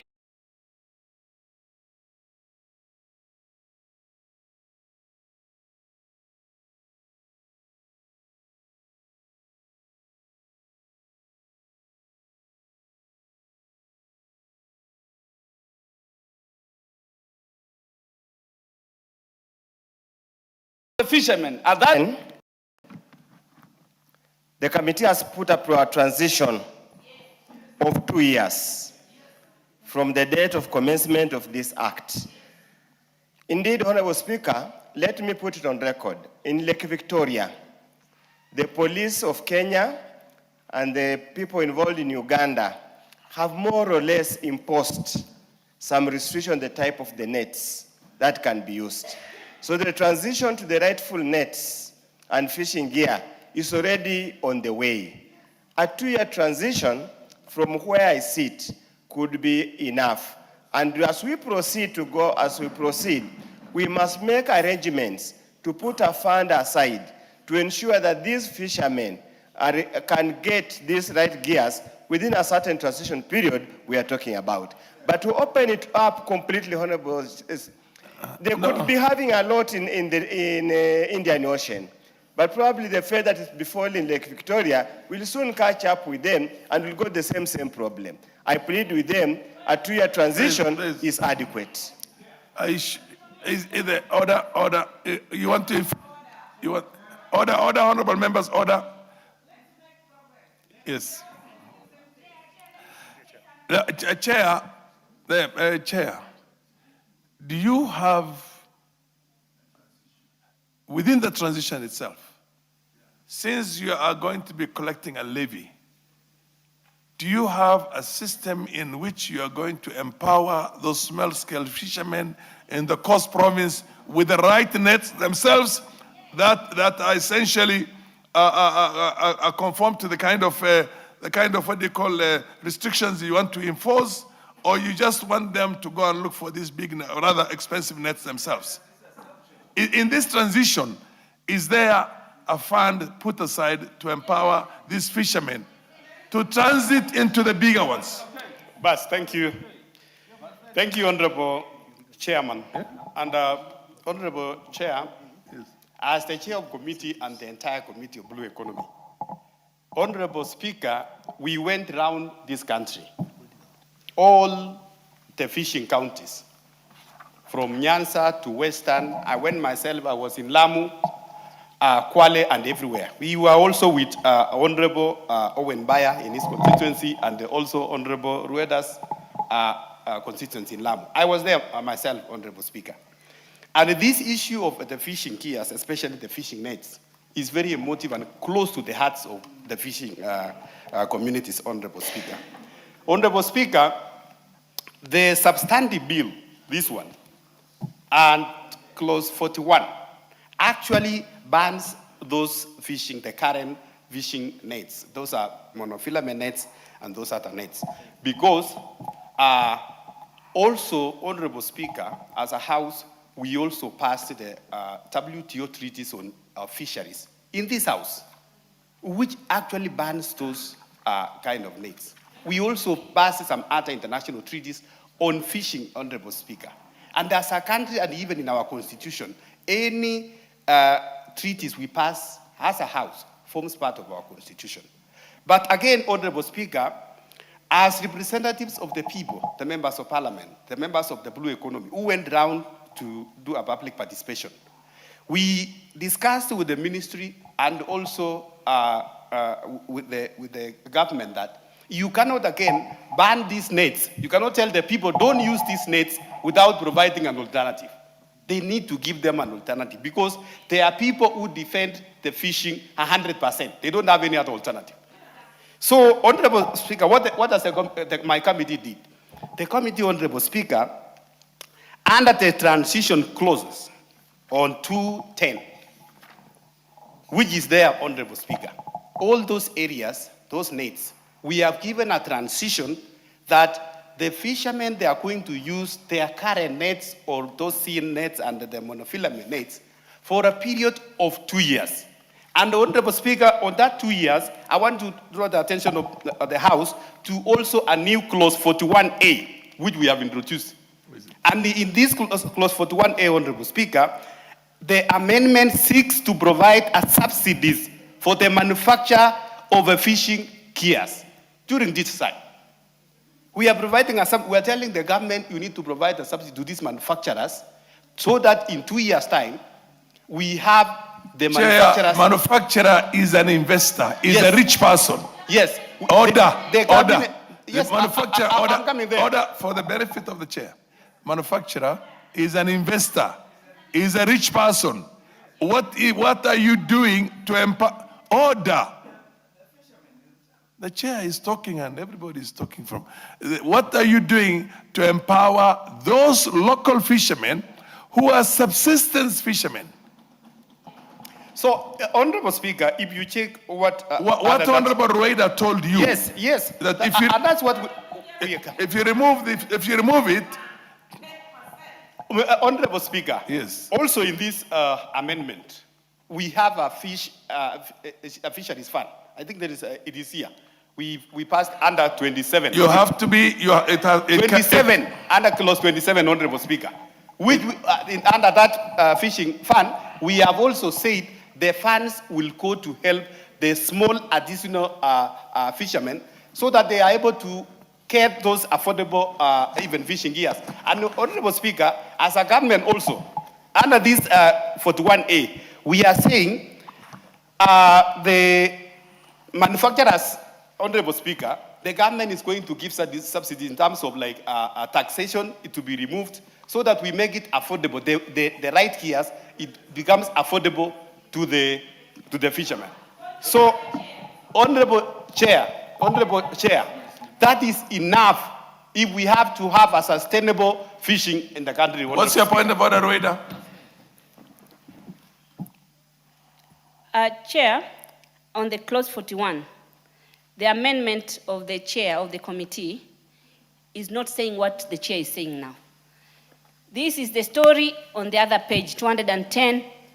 Please, Chair, make a further amendment of what you are saying, the transition of 2 years. It's not there. Just check 41, I'm here. Just check. Yeah, okay. Chair, listen to me, Chair. We can, order. You can say that residents in your constituency, which is your constituency, order, honorable members. Chair, what's the name of your constituency? Marakwet East. Marakwet East people use wood fuel for cooking, am I right? You can say that we're going to ban wood fuel for cooking, but we'll have an investor to come and establish a gas, industry, their factory. So they can buy from the gas. They're using the wood fuel because they cannot afford the gas. So these people are using the monofilaments and the rest of them because they cannot afford the gears that you want them to use. Now, if there are a way of helping them to acquire those gears through this fund, that's my question. Honorable Speaker, it is clear. Yes, Zimba. We already approved number 27. Not a vague one. It's an express one. You better be careful because you are legislating for posterity. And you cannot legislate and remove the livelihood of Kenyans. So I'm just telling you, yes. Yes. Bedzimba and then the MP for Seme. Mwenyekiti, kitu ambacho tunakitegemea sisi ama tunakitaka ni yale maelezo wewe kama mwenyekiti uliompa mwenyekiti wa kamati hiyo. Hayo ndio tunataka kuyaona. Hiyo ni uchumi wetu, mtu asicheze na uchumi wa bahari. Hatuna kiwanda, hatuna kahawa, hatuna chai. Hiyo ndio peke yake na watu wanasumbuliwa kule baharini kila siku. Hatutakubali jambo hilo. Yes, MP for Seme. Professor Nyikal. Chair, you know what's happening You'll have here? a moment, yes. Chair, what is happening here? Yes. Both sides are saying the same thing. Yes. So what is happening, the first thing is immediate livelihood of the fishermen. Yes. Protected. The next one is the long term. Let me tell you, I'm 2 kilometers from the lake, and even over the weekend, I was with the fishermen. So what has happened in Lake Victoria, these nets that we want to ban, if they're used all the time, eventually you don't have any fish. Yes. So now, what has been provided for here is they should be removed, but you do not remove them immediately. Then you give a long-term, a 2-year provision. And then I agree with you. What they are saying is then you make the net later on, you make them cheaper to begin with. Then after 2 years, people can transition. Because in my place, it is terrible. There's just no fish now. So I've talked to the fishermen. They say, if we are given transition, if the nets are made cheaper, then we are okay. We can now do this. So I think let us accept it Nyando. and then accept the transition Yes. and also the investment to make the nets cheaper. Order, MP for Nyando. Honorable Chair, thank you very much. Honorable Owen Baya, you are the deputy majority leader in the House. Oh, no, just listen to me. You're the deputy majority leader with a lot of interest in this thing because your community lives on that. What you need to do is also to study the bill very hard, and this should not come just as a surprise in the process of a debate. This is the future of your people. So you can find out, you can sit with the chair and decide where to amend. If need be, you withdraw the bill and do a serious work on it. Okay, proceed. Proceed. I know. Proceed. I thank you. I thank you very much, Chair. Chair, I appreciate the fact that there has been a provision for transition, which is 2 years. That is welcomed, Honorable Speaker. I also acknowledge the fact that there will be some subsidy expended on the purchasing price of the fishing gear. But Chair, I would seek the sponsor of the bill, who is the chair of the Blue Economy Committee, to move it a step further by providing percentage of that subsidy on the purchasing price, Honorable Speaker. Yes, because when they leave it open-ended, like there will be subsidy, what if it is just 1 shilling? Yeah, so I think there should be a percentage, maybe prefer 50%. Chair, if you had listened to what Honorable Oundo is, MP for Nyando is saying, you would be able to enrich yourself. MP for Nyando is telling you, you need to get to specifics in terms of assisting these subsistence farmers. They are subsistence farmers, they catch the fish, they sell it, and they live on it the same day. Am I right? Yes, what's your point of order? Thank you, Chair. Chair, I'm urging members to listen. Yes, you're right. You're very right. Because we are splitting hairs over the same thing. We are people who are interested in conservation. I'm seeing Honorable Sally has gone, like myself. But there are also members who are interested in livelihoods, like myself. And so we must make sure that we conserve so that we have sustainable fisheries. You make a balance, fisheries. absolutely. Yes, but also we cannot conserve while killing people. Yes. So we must provide for our people even as we conserve. So a middle ground must be found. That's the bottom line. And that middle ground, part of it was already done when we brought amendment to 27, where the fish levy fund was set up. And he gave 10%. The only thing is that we probably may need to recommit because we did not then reduce. I've calculated when you give it 100%, it becomes 110. Or you reduce others. If you reduce the others, it's okay, but just confirm in the answer, because we have provided, Chair, I just want to indicate, maybe I can read for you what was there before.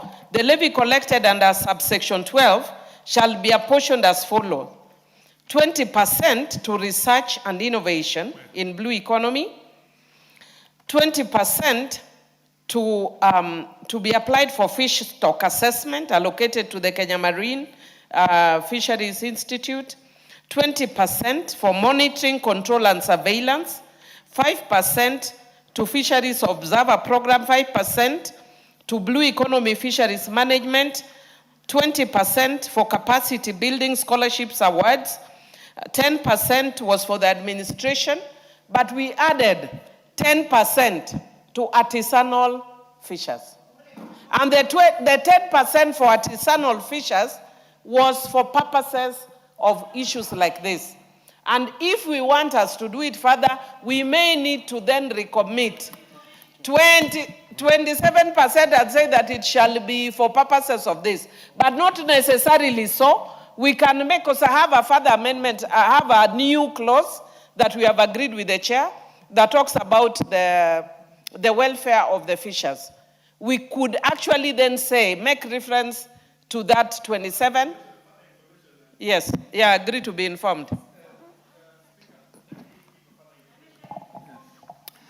I just want to be on record, Honorable Speaker, that indeed we made an amendment here, that amendment was even brought by Honorable Millie. And we reduced the monitoring and evaluation, 20% of monitoring and evaluation, and we kept 10% to artisanal fishermen. This one we passed. And Honorable Speaker, I want again to speak to Honorable Rueda. 210, subsection 4. I want to read it to you, yes, and to be on the record. Section 41, subsection E, subsection I, and subsection H of this act shall not apply for a period of 2 years from the date of commencement of this act. Chair. So it is very clear. Yes. Millie Mabona. Order, Rueda, you will get all the time you need. Chair, I was being informed, but I want to thank the chair that in informing me said exactly what I was going to say. That under the transition clause, there is transition of 2 years, which is good. And there is also provision of 10%. I'm an artisanal fisher, so I protect artisanal fishers, so don't worry, my sister Rueda. That is why even when I see the fisheries bill is coming and you are not here, I look for you. Because I know you are my counterpart in the sea. And I'm defending the lake while you defend the sea. So I can tell you as a lawyer, 2 years is good, but we must make sure that when the regulations come, they have to come to the House, because we want that fund, the 10%, must be to enable the artisanal fisher, Jolupo, to buy. Just for the interest of the chair, Madam Millie, what order? Why on earth? And forgive me, because I'm a member of parliament for a constituency, so occasionally, I'm not an ex-officio member of the House, you know. Why would you give all these big amounts of money to everybody else? And the hundreds of thousands of the fishermen, people who live on that livelihood, you give them 10%. Chair can respond. Chair, there was actually nothing to artisanal fishers. But that does not mean that... And I had actually, if look at the coffee farmers and the tea farmers. Yeah, I know. The kind of subsidies they get from the government. Yes, I'd actually provided... We have passed in here many years back, when 1 billion shillings was the equivalent of the 10 billion today, 5 billion, 6 billion shillings for coffee farmers and tea farmers. So why would you just say, as that levy itself, and you get 10% to try and, I mean, there is, I know you come from that and you need this support, but don't you think that is a little bit of a raw deal, extremely raw deal for the fishermen? Actually, the reason why, and the chair of the committee knows, I brought an amendment to set up a fund, a special fund for artisanal fishers. But you see, because of constitutional provision, it will be considered a money bill. So I couldn't move forward with it. So we agreed with the chairman. That he will incorporate by taking a percentage. But I would want to encourage us, because we are not likely to finish now, that we can pass this, and then we can meet after this with the rider. What's your point of and order? The other members, and see whether we can convince the chair that we recommit that he adds for us from 10 to 20%. I agree with you, Chair. Or even to 40 or 50%. Even 40 or 50%, I'd be very happy. Chair, if you do that, I will just, I'll be MP Milele na Milele na Milele. Okay, what's your point of order? What is out of order? My role model, I'm sorry to do this today, but are you in order to tell us we passed this, anticipating that we'll pass a transition law? What if we don't pass it? This one will have passed. Why can't you do this? I have a suggestion. In this one, in the clause 41, just put a further amendment of the transition here, just saying this one will work after 2 years. We have to pass 20. Order. Honorable Mishi Mboko. I'll give you, and I'll give you also Seme. Thank you, Honorable Chair. Honorable Chair, I think we are just moving in circles. You have given a very good proposal, and the proposal is, we have already the transition. Let us ensure that we put some empowerment or some funds which will go directly for the purposes of the net. No, you talked about 10%, but you didn't say that it is going directly for the purpose of the net. It can be used for any other purpose. And even the subsidies, you are giving the subsidies to the manufacturer. How do you know whether that subsidies will benefit the fishermen? It might not benefit the fishermen. Let us have a subsidy which will go directly for the pricing so that it will ensure the fishermen will get a lower price on this matter. I think we go with the proposal which the chairman have told us. We have to go because this is low. This is low. We cannot just assume because you have said there is 10% somewhere, it will go in the issue of the net. Let us do it directly. That the levy we are putting, the 10% or rather 20%, it will go there for that purposes. Order, Chair. I think let's make progress. Rueda, you cannot keep on jumping up and down. Sit somewhere and listen to everybody else. Order. Yes, MP for Seme. MP for Seme. Chair, there is provision. It is what we are talking about here is the amount, and we are putting percentages. But really, if you look at it, we are actually going in a lot more detail. There are always regulations that will come. So the percentages and where you apply the money can actually go easily on the regulation. If you put everything here, that's not so. If you have put, we have put a transition time. We have put provision for this. Now, the rest, why don't we do it on regulation? And let me also say, Chair, one thing that Honorable Rueda is concerned about, that if we put it here and then we go to 210, then we don't. But I'm also telling her that she's here all the time. You can have recommittal. So you can have a recommittal. So there's all the provisions. So let's move, Chair. Okay, Honorable MP for Nyando. Chair, I think we are making progress. Yes. The chair was deeply engaged when we were proposing that the subsidy needs to be in tandem with the pricing of the fishing gear. So if we say, for instance, it will be 50% of the price, that needs to be captured. Otherwise, if we leave it open, it is susceptible to abuse. Somebody may say, I've given 20 shillings for subsidy on that price. So that needs to be captured. But again, most importantly, when you talk about the percentages that you have apportioned for various activities, we also need to know under reproduction, because you have fish hatcheries, you have to reproduce further.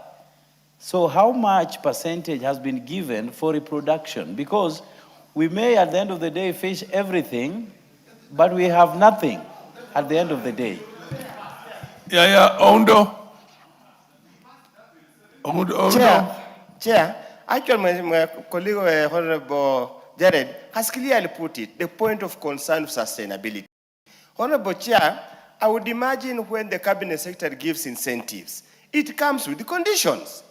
I see the condition will be, we are removing VAT, we are removing public service duty, we are removing XYZ taxes. So obviously, the price of the nets will come down. And that's why we are here as members of parliament. If the price of the nets does not come down, then we call into question the veracity or the usefulness of the incentives.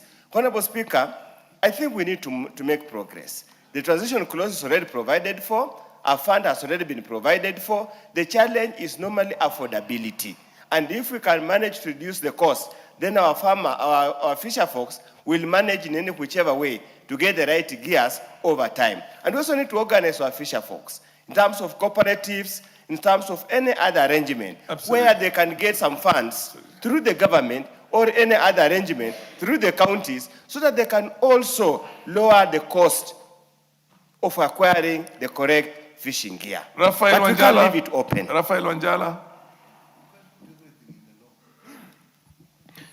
Thank you, Honorable Speaker. First of all, I want to apologize. I came a bit late. I don't know whether they have passed that stage.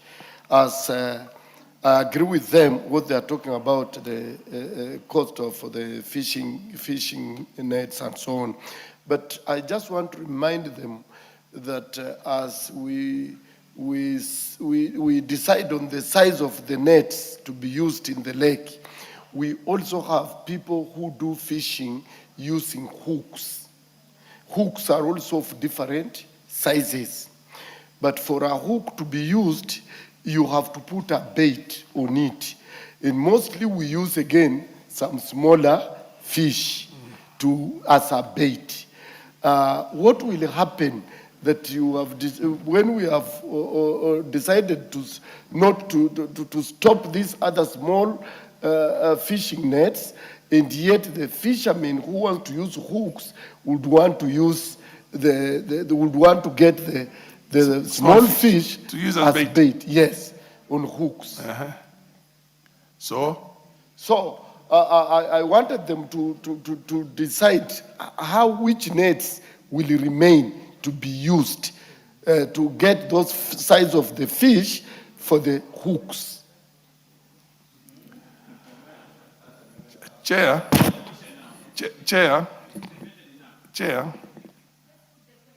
billions and billions and billions of dollars worth of fish is taken from our own exclusive economic zones. And I'm talking about as East African countries. There are vessels out there in the sea that are massive. I want you to listen. There are vessels out there, there are trawlers, there are even factories in there, people who catch our fish and do the processing there and bring it to you in the canned form. For you to have this bill, which is coming at an opportune moment, not only should you be worried about how the small subsistence fishermen are going to live or cope with these things, because you have, what did you call that body, that the international body that wants you to pass this law? WTO.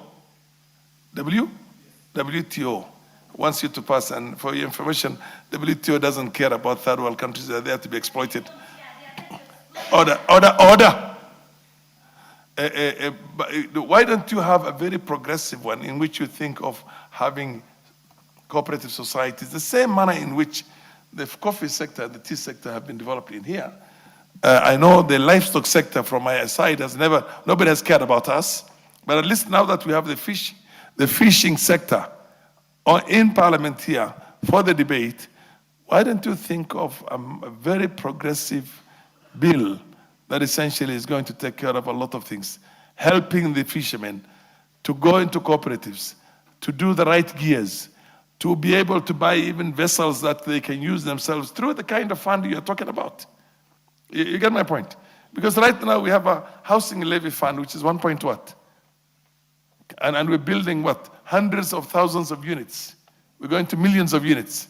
If you're going to have a fishing, which is 1.2, that is going to translate into billions and billions of Kenyan shillings. So why don't you have a progressive manner in which you empower Kenyans so they become big operators over a period of time? In line with what you're saying now, I'm just telling you, some of these things, think about recommittal, think about very loud about it, not only how to support and assist and empower these subsistence fishermen, but how to develop them into powerful. Anyway, what do you have to say? Honorable Speaker, I think even so far where we are, the bill, if we pass this bill, we already have a progressive bill, which was not never there before. I agree with you. Then some of the issues, Honorable Speaker, as the Honorable Nyikala has just said, we are going to address through regulations. And also, this act is not cast in stone. Even after that 2 years, even in between the 2 years, we can still bring some amendments to some clauses here and there. Why don't you now? But now, because you know the fund, Honorable Speaker, is at clause 27, which we already approved. Yes, we already passed.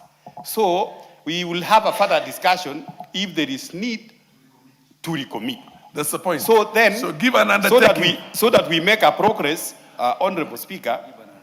So we proceed with the remaining clauses. So the recommittal normally comes. So can you give something that essentially is going to I have to make consultation, Honorable Speaker. I cannot say that this time that I'm going to recommit this because I have to consult with stakeholders, also with the ministry and also the implementers, Honorable Speaker. Yes, proceed. Chair, you've mentioned about WTO. Yes. One thing that we must recognize is that Kenya also belongs to the family of nations. Yes. And even though we have the part of the Indian Ocean with us, which is partly the bone of contention here in terms of fishing gears, you cannot fish over and above what the international community under the fishing industry has allocated you. And that is why each and every year, they must take stock. They literally count the amount of fish in our ocean here, record it, and it has to be factual. And then it goes for discussion within the international community. Now, based on that allocation, based on the numbers that you have, a country is allocated in terms of percentages, what you can fish. So probably as you advise the chair on those kinds of committal, we also need to tune it and tweak it around. What's your point about the radar? Member, in order, are you trying to say the poor fishermen are fishing over the international ones? Why don't you stop the trawler? The trawler is there and we have no problem. Stop the trawler. The poor fishermen are not fishing. MP Fonyando, you probably don't know this. MP Fonyando.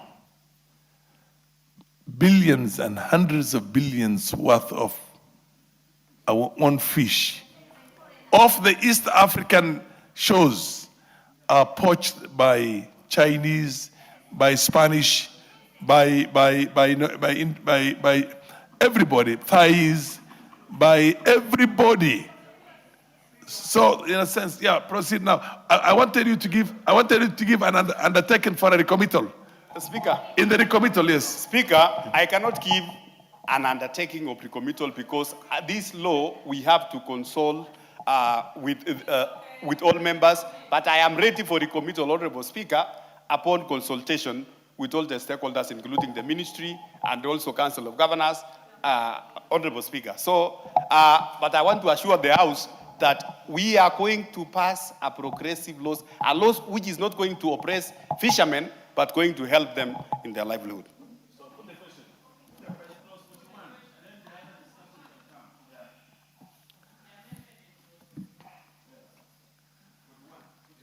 I now put the question, eh?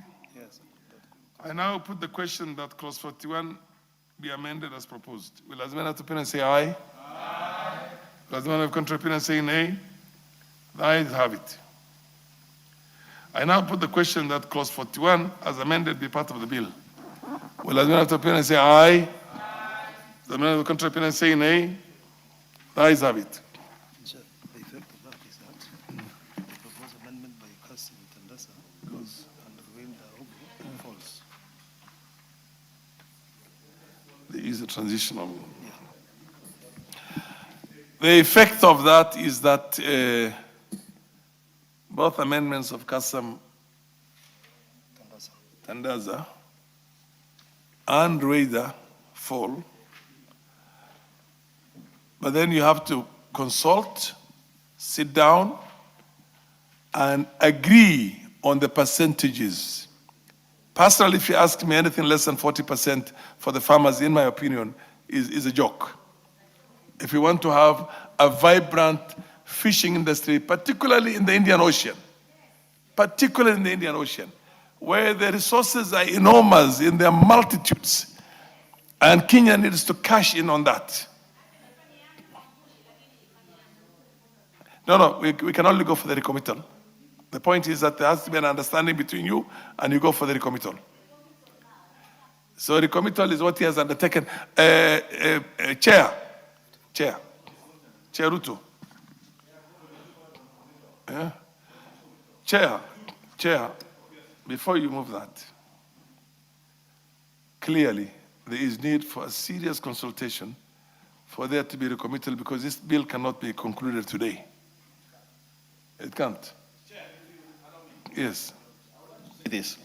Recommittal can either be done by the chair or recommittals can also be proposed by individual members. Yes. And therefore, because the chair seems to be, I want to use afraid, I know he's a very bold person, but he looks like afraid to commit. We will move recommittal. You move the recommittal. Yes. And you will seek As the right individual percentages. Members. Oh, is it? Yes. We will remove. Honorable members, recommittal procedure. Order, honorable members. Let me tell you, according to the standing orders. 27. No, not only that. 27, 41, 42, all of them, they can seek recommittals. And they propose. Now, a member who desires to amend or delete a provision contained in a bill reported from the committee of the whole House or introduce a new provision in the bill may propose an amendment to add at the end of the motion for agreement with the committee of the whole House the words subject to the recommittal of the bill in respect of some specified clause, part or some proposed new clause or new schedule to a committee. If the amendment, so that recommittal is possible. It can be done by a member of an ordinary member, or the chair can do it. And then it says if the amendment.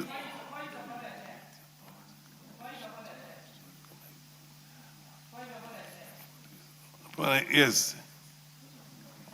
Yes, what's your point of order? Chair, could I make a special request? I know that before the House Business Committee, we have actually sought the pushing of this bill quite a number of times. Yes. Because originally I was the one who had the most, actually, amendment. And because of that, at least on my part, we managed to get a middle ground with the committee. But the way we are progressing, Chair, we might end up completing this bill next year, because we've been here for an hour and we've only done one clause. So my request was that if we could actually refer this to winnowing or harmonization between all the members who have proposed amendments, because all the fisher folk, because then it will enable us to progress further. I mean, faster. So but the way we are going, yes. Because I'll give you even an example, like right now, some of it is also in the defect of the bill. Like we were just consulting with the chair now, and he was saying there's a part in 42 that I'm proposing an amendment to include the lake, but in his view was saying it only relates to the sea. But when I've looked at the title of the part, it is nothing to do with the sea. It's just the way it was crafted from the ministry. So there are some things that we need to harmonize between us as the chairman and the committee and the fisher folk. And I would request that at that meeting, if possible, the ministry would be there. Ordinarily, when you have a bill like this, you would have the ministry officials also here, so that we hear their perspectives as well. So if it's agreeable, ordinarily, Chair. I agree with you. So Yes. you want us to adjourn my debate on Yes, this? I would request that we Then do you that. can move it. You move that, the move out Okay. report would No, report. you can rise and then ask that. Yes, Professor. Chair, I compare this bill to the bill we went through with the Honorable Millie on assisted reproductive technology, where we move on. And therefore, I'll support what she has said, that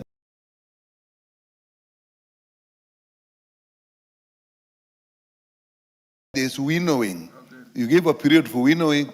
In that case, we actually had to sit many hours with all the stakeholders and all the people who have put amendments, so that by the time they come, some of the amendments they have agreed on, and therefore those ones just pass. Because even now, if we recommit without further consultation, we will end up with the same argument here. So I support what she's saying. We go for winnowing, involve all stakeholders, and give it time. Yes, Chair. Yes, Ndikiri. Chair, you know, I sounded that this bill is being modeled for the sea fishing industry. And I said there are other people who are doing fishing, not necessarily in the sea. And if a bill is done for a specific area, it is not going to address other emerging interests within the economy. Because I am a fish farmer myself, as I'm talking here. So, and I can see I am being avoided. My interests are not being taken care of on this.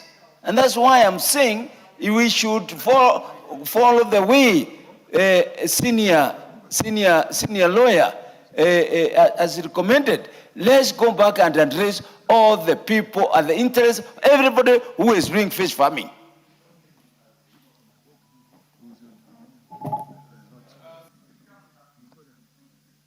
Yes, the chair.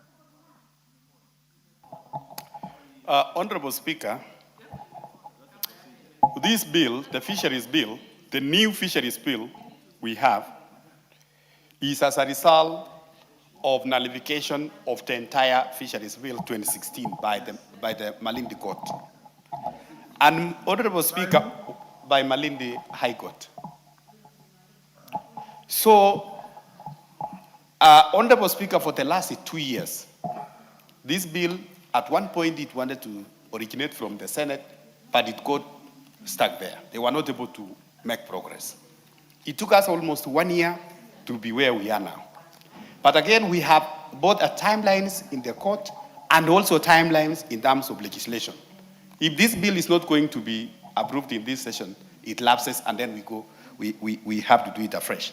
I want to agree with the Honorable Millie. And I want also to ask the honorable members, you know, Speaker, you will find that many of these members, when we were first reading, the second reading of this bill, They were not there. They were not there. Yes. When we tabled the public participation report in this house, they have not even read. Yes. So at this time is when they're realizing that we are now at clause 41, where there is some fishing nets are not required. So I want to plead with members. As we come to a close of today's business, Honorable Speaker, now it means next week, we only have next week to finish this bill and transit to the Senate. If there is a member who has an amendment, like the way the Honorable Milia said, if there is a member who has an amendment, please propose your amendment. We can have a sitting with our legal clerks and all of us we sit so that we can harmonize. So when we come next week, we just need to move clause by clause. So we can agree that I chaired a session. I chaired a session when we were deliberating on the coffee bill here. And all the coffee farming areas, the members were here. They were here. They enriched it, they debated it, a lot was changing, and eventually we ended up with a very good bill. Not only that, that's why in this session, since the election of 2022, coffee is doing better than it's ever done in the history of this country. Because there was a deliberate effort. At that time, we went to Meru. I'm not a coffee farmer myself, but I've been a part of the Coffee and Tea Parliamentary Association as far back as 1993. So the point is, the fishermen from the lake and the sea, you need to come together. You need to literally look at the best practices all over the world. You need to look at other sectors, other agricultural sectors in the country, so that you also get your fair share now, because there is goodwill. You get my point? We're also trying to navigate the same for the livestock sector, because livestock in this country for the longest has only been for the white farmers who used to farm, the dairy and the beef cattle up there. It's never been for the local people out there. But right now we are taking it seriously. So I agree with you, but she has to move now, and really how to stop the... No, I was saying, Honorable Speaker, so that all of us agree between now and Tuesday, and I want to plead with the leader majority so that you prioritize it in the House business next week, Honorable Speaker, we have all the contentious clauses. We agree. Chair, my suggestion to you, one thing is, I'm actually very happy with you, extremely happy with you. Somebody who has never done any fishing. You don't come from a fishing background. I'm a pastoralist. Who is a pastoralist and who is willing to learn a lot. And in the process, and there is the bit of lumping all these committees together because of water. No, you can't. You can't now. We'll make progress right now. So my position to you, Millie, Honorable Millie, this is your bill. I know it's a government bill, but you are there as one of your government. And you come from people who depend exclusively, almost exclusively, on fish and sugarcane. So why don't you, I don't know whether you should move an adjournment of the motion. Yeah. Okay, proceed. No, we can't proceed. It's almost time. Chair, I think I feel very honored. Actually, a lot of people, when they listen to this bill, many people think it's a private member's bill because of the amount of energy and time that are put to it. But because I am largely voted in by fisherfolk. I represent fisherfolk. Most of my constituents live either directly off fishing or indirectly through fishing. They're supported with through fishing. But Mr. Speaker, because of the time, I think even the leader of minority can move reporting.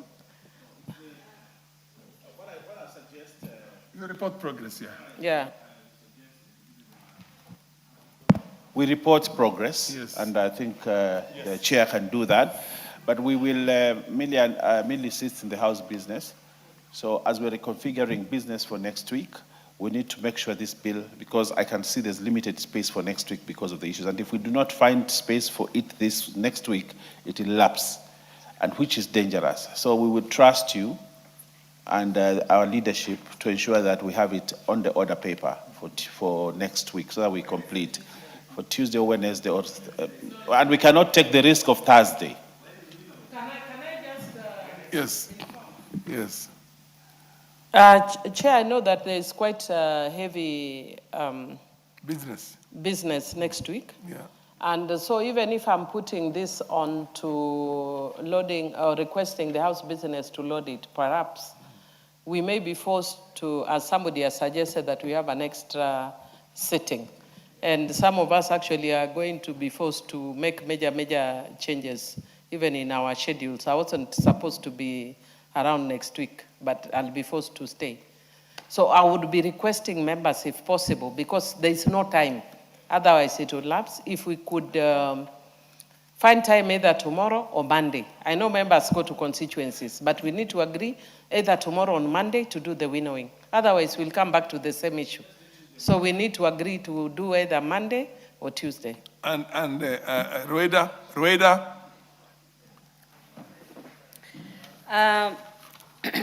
Mwenyekiti, mimi wasiwasi wangu ni hiyo 210, hiyo transition period. Ndio wasiwasi wangu. Hiyo nikisikia lapse nini, naomba tu tafadhali tungangane kivyo vyote, kwa sababu haya ni maisha ya watu wangu. Mimi nilikuwa nimejitayarisha na marekebisho ili kusema kama hii juya inaharibu mazingira upande ya mto, basi iruhusiwe tu kutumika upande wa bahari. Kwa sababu najua nasema nini. Chairman mwenyewe alikuja, akaona watu wangu, wakamweleza, paka wakamuonesha. Na labda niwaeleze tu kidogo tu munielewe, mimi nimekubali transition period ya miaka 2, lakini tuhakikishe hiyo inaweza sababisha mimi nisirudi hapa bungeni. Haya ni maisha ya watu wangu. Bwana Speaker, bwana mwenyekiti, nimwambie tu hata hiyo recommittal au kama ni kukaa pamoja kuelewana, Mimi niko tayari, si siku ngapi hapa, siku 3 mimi nakaa hapa mpaka saa 3 za usiku, siondoki. Leo mpaka nataka kupigwa makofi hapa, ananiambia atanipiga makofi kwa sababu kosa nililolifanya mimi ni kutetea watu wangu. Mimi kuja kutunga sheria ananiambia atanipiga, lakini angejaribu. Si yule mbunge hapa amesema atanipiga, ukoona hiyo vituko. Endelea. Sasa acha nikwambie. Mimi nimekuja hapa kwa sababu ya kutunga sheria na mambo mengine mawili. Sasa niwaambie hivi, wanielewe, nataka wanielewe. Watu wangu wa Lamu Mashariki sahi wanatumia hizi nyavu. Nyavu aina 2. Hapa zile ambao zimepingwa ni aina nyingi. Troller. Say again. Mimi nitafanya popote. Order, listen. This thing has a very powerful potential to turn your people into an economically empowered people. You're just looking at a small part of it. You're looking at the monofilament and the other thing. The bill has a provision. The bill has a provision for 1 transitional period, which can be increased in my opinion. 2, you need to debate and sit down with the chairman and the fishing community in this parliament so that you get serious subsidies. A levy has been put together. That serious subsidy is going to assist your farmers transit from being very, very basic in terms of the manner in which they're able to catch to get into big timers. You get my point. Your people are not supposed to be always just getting subsistence only from there. They need to go commercial, and that's what he's going to help you with. Huh? Proceed, report, chairman report. Move, report. I stay here. Mimi nataka hiyo monofilament sahihi. Hizo zingine idea. Okay, proceed. Give him the mic. Give the chair the mic. Order, honorable members. Behind you. No, give him the front one.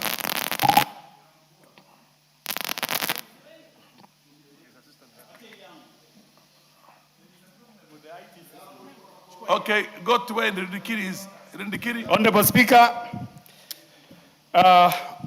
Honorable Speaker, pursuant to our standing orders 134, I want to report a progress that Honorable Chairperson, I beg to move that the committee do report the House and its consideration the Fisheries Management and Development Bill, the National Assembly Bill number 29 of 2023 to clause 41 and its approval thereof with amendments and seek leave to sit again, Honorable Speaker. Thank you. Honorable members, I put the question, which is that the committee do report to the House its considerations of the Fisheries Management and Development Bill, National Assembly Bill number 29 of 2023, up to clause 41 and its approval thereof with amendments and seek leave to sit again. Will as many opinions say aye? Will as many opinions say nay? The ayes have it.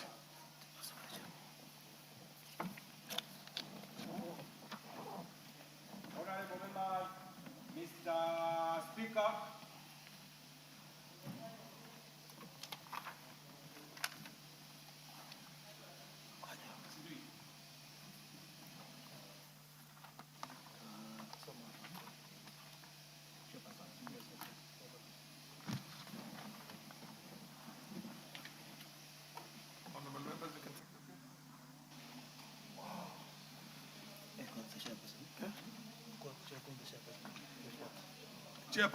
Chairperson, report.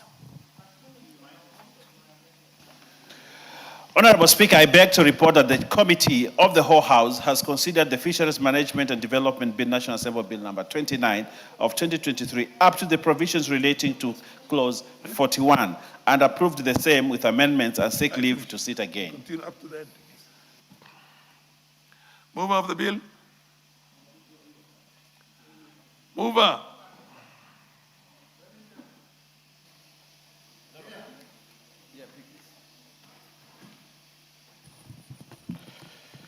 Honorable Speaker, I beg to move that the House do agree with the committee of the said report. In the said report. In the said report, and also requested the Honorable Indikiri To second. To second the motion for agreement. Mr. Speaker, I second the motion on agreement. For agreement with the committees of the whole House. Okay.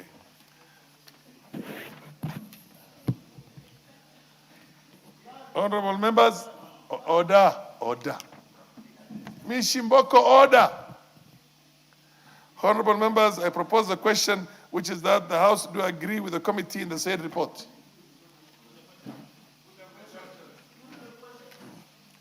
Honorable members, I now put the question, which is that the House do agree with the committee in the said report. Will as many of opinion say aye? As many of contrary opinion say nay? The ayes have it.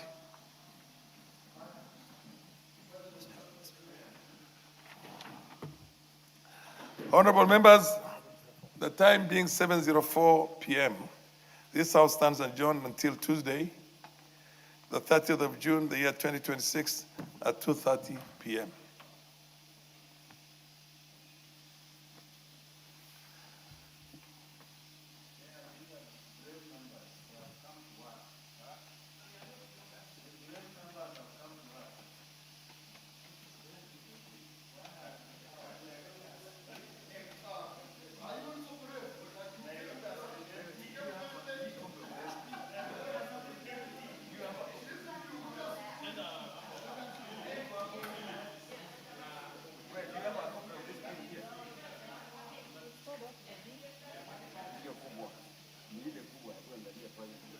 Kile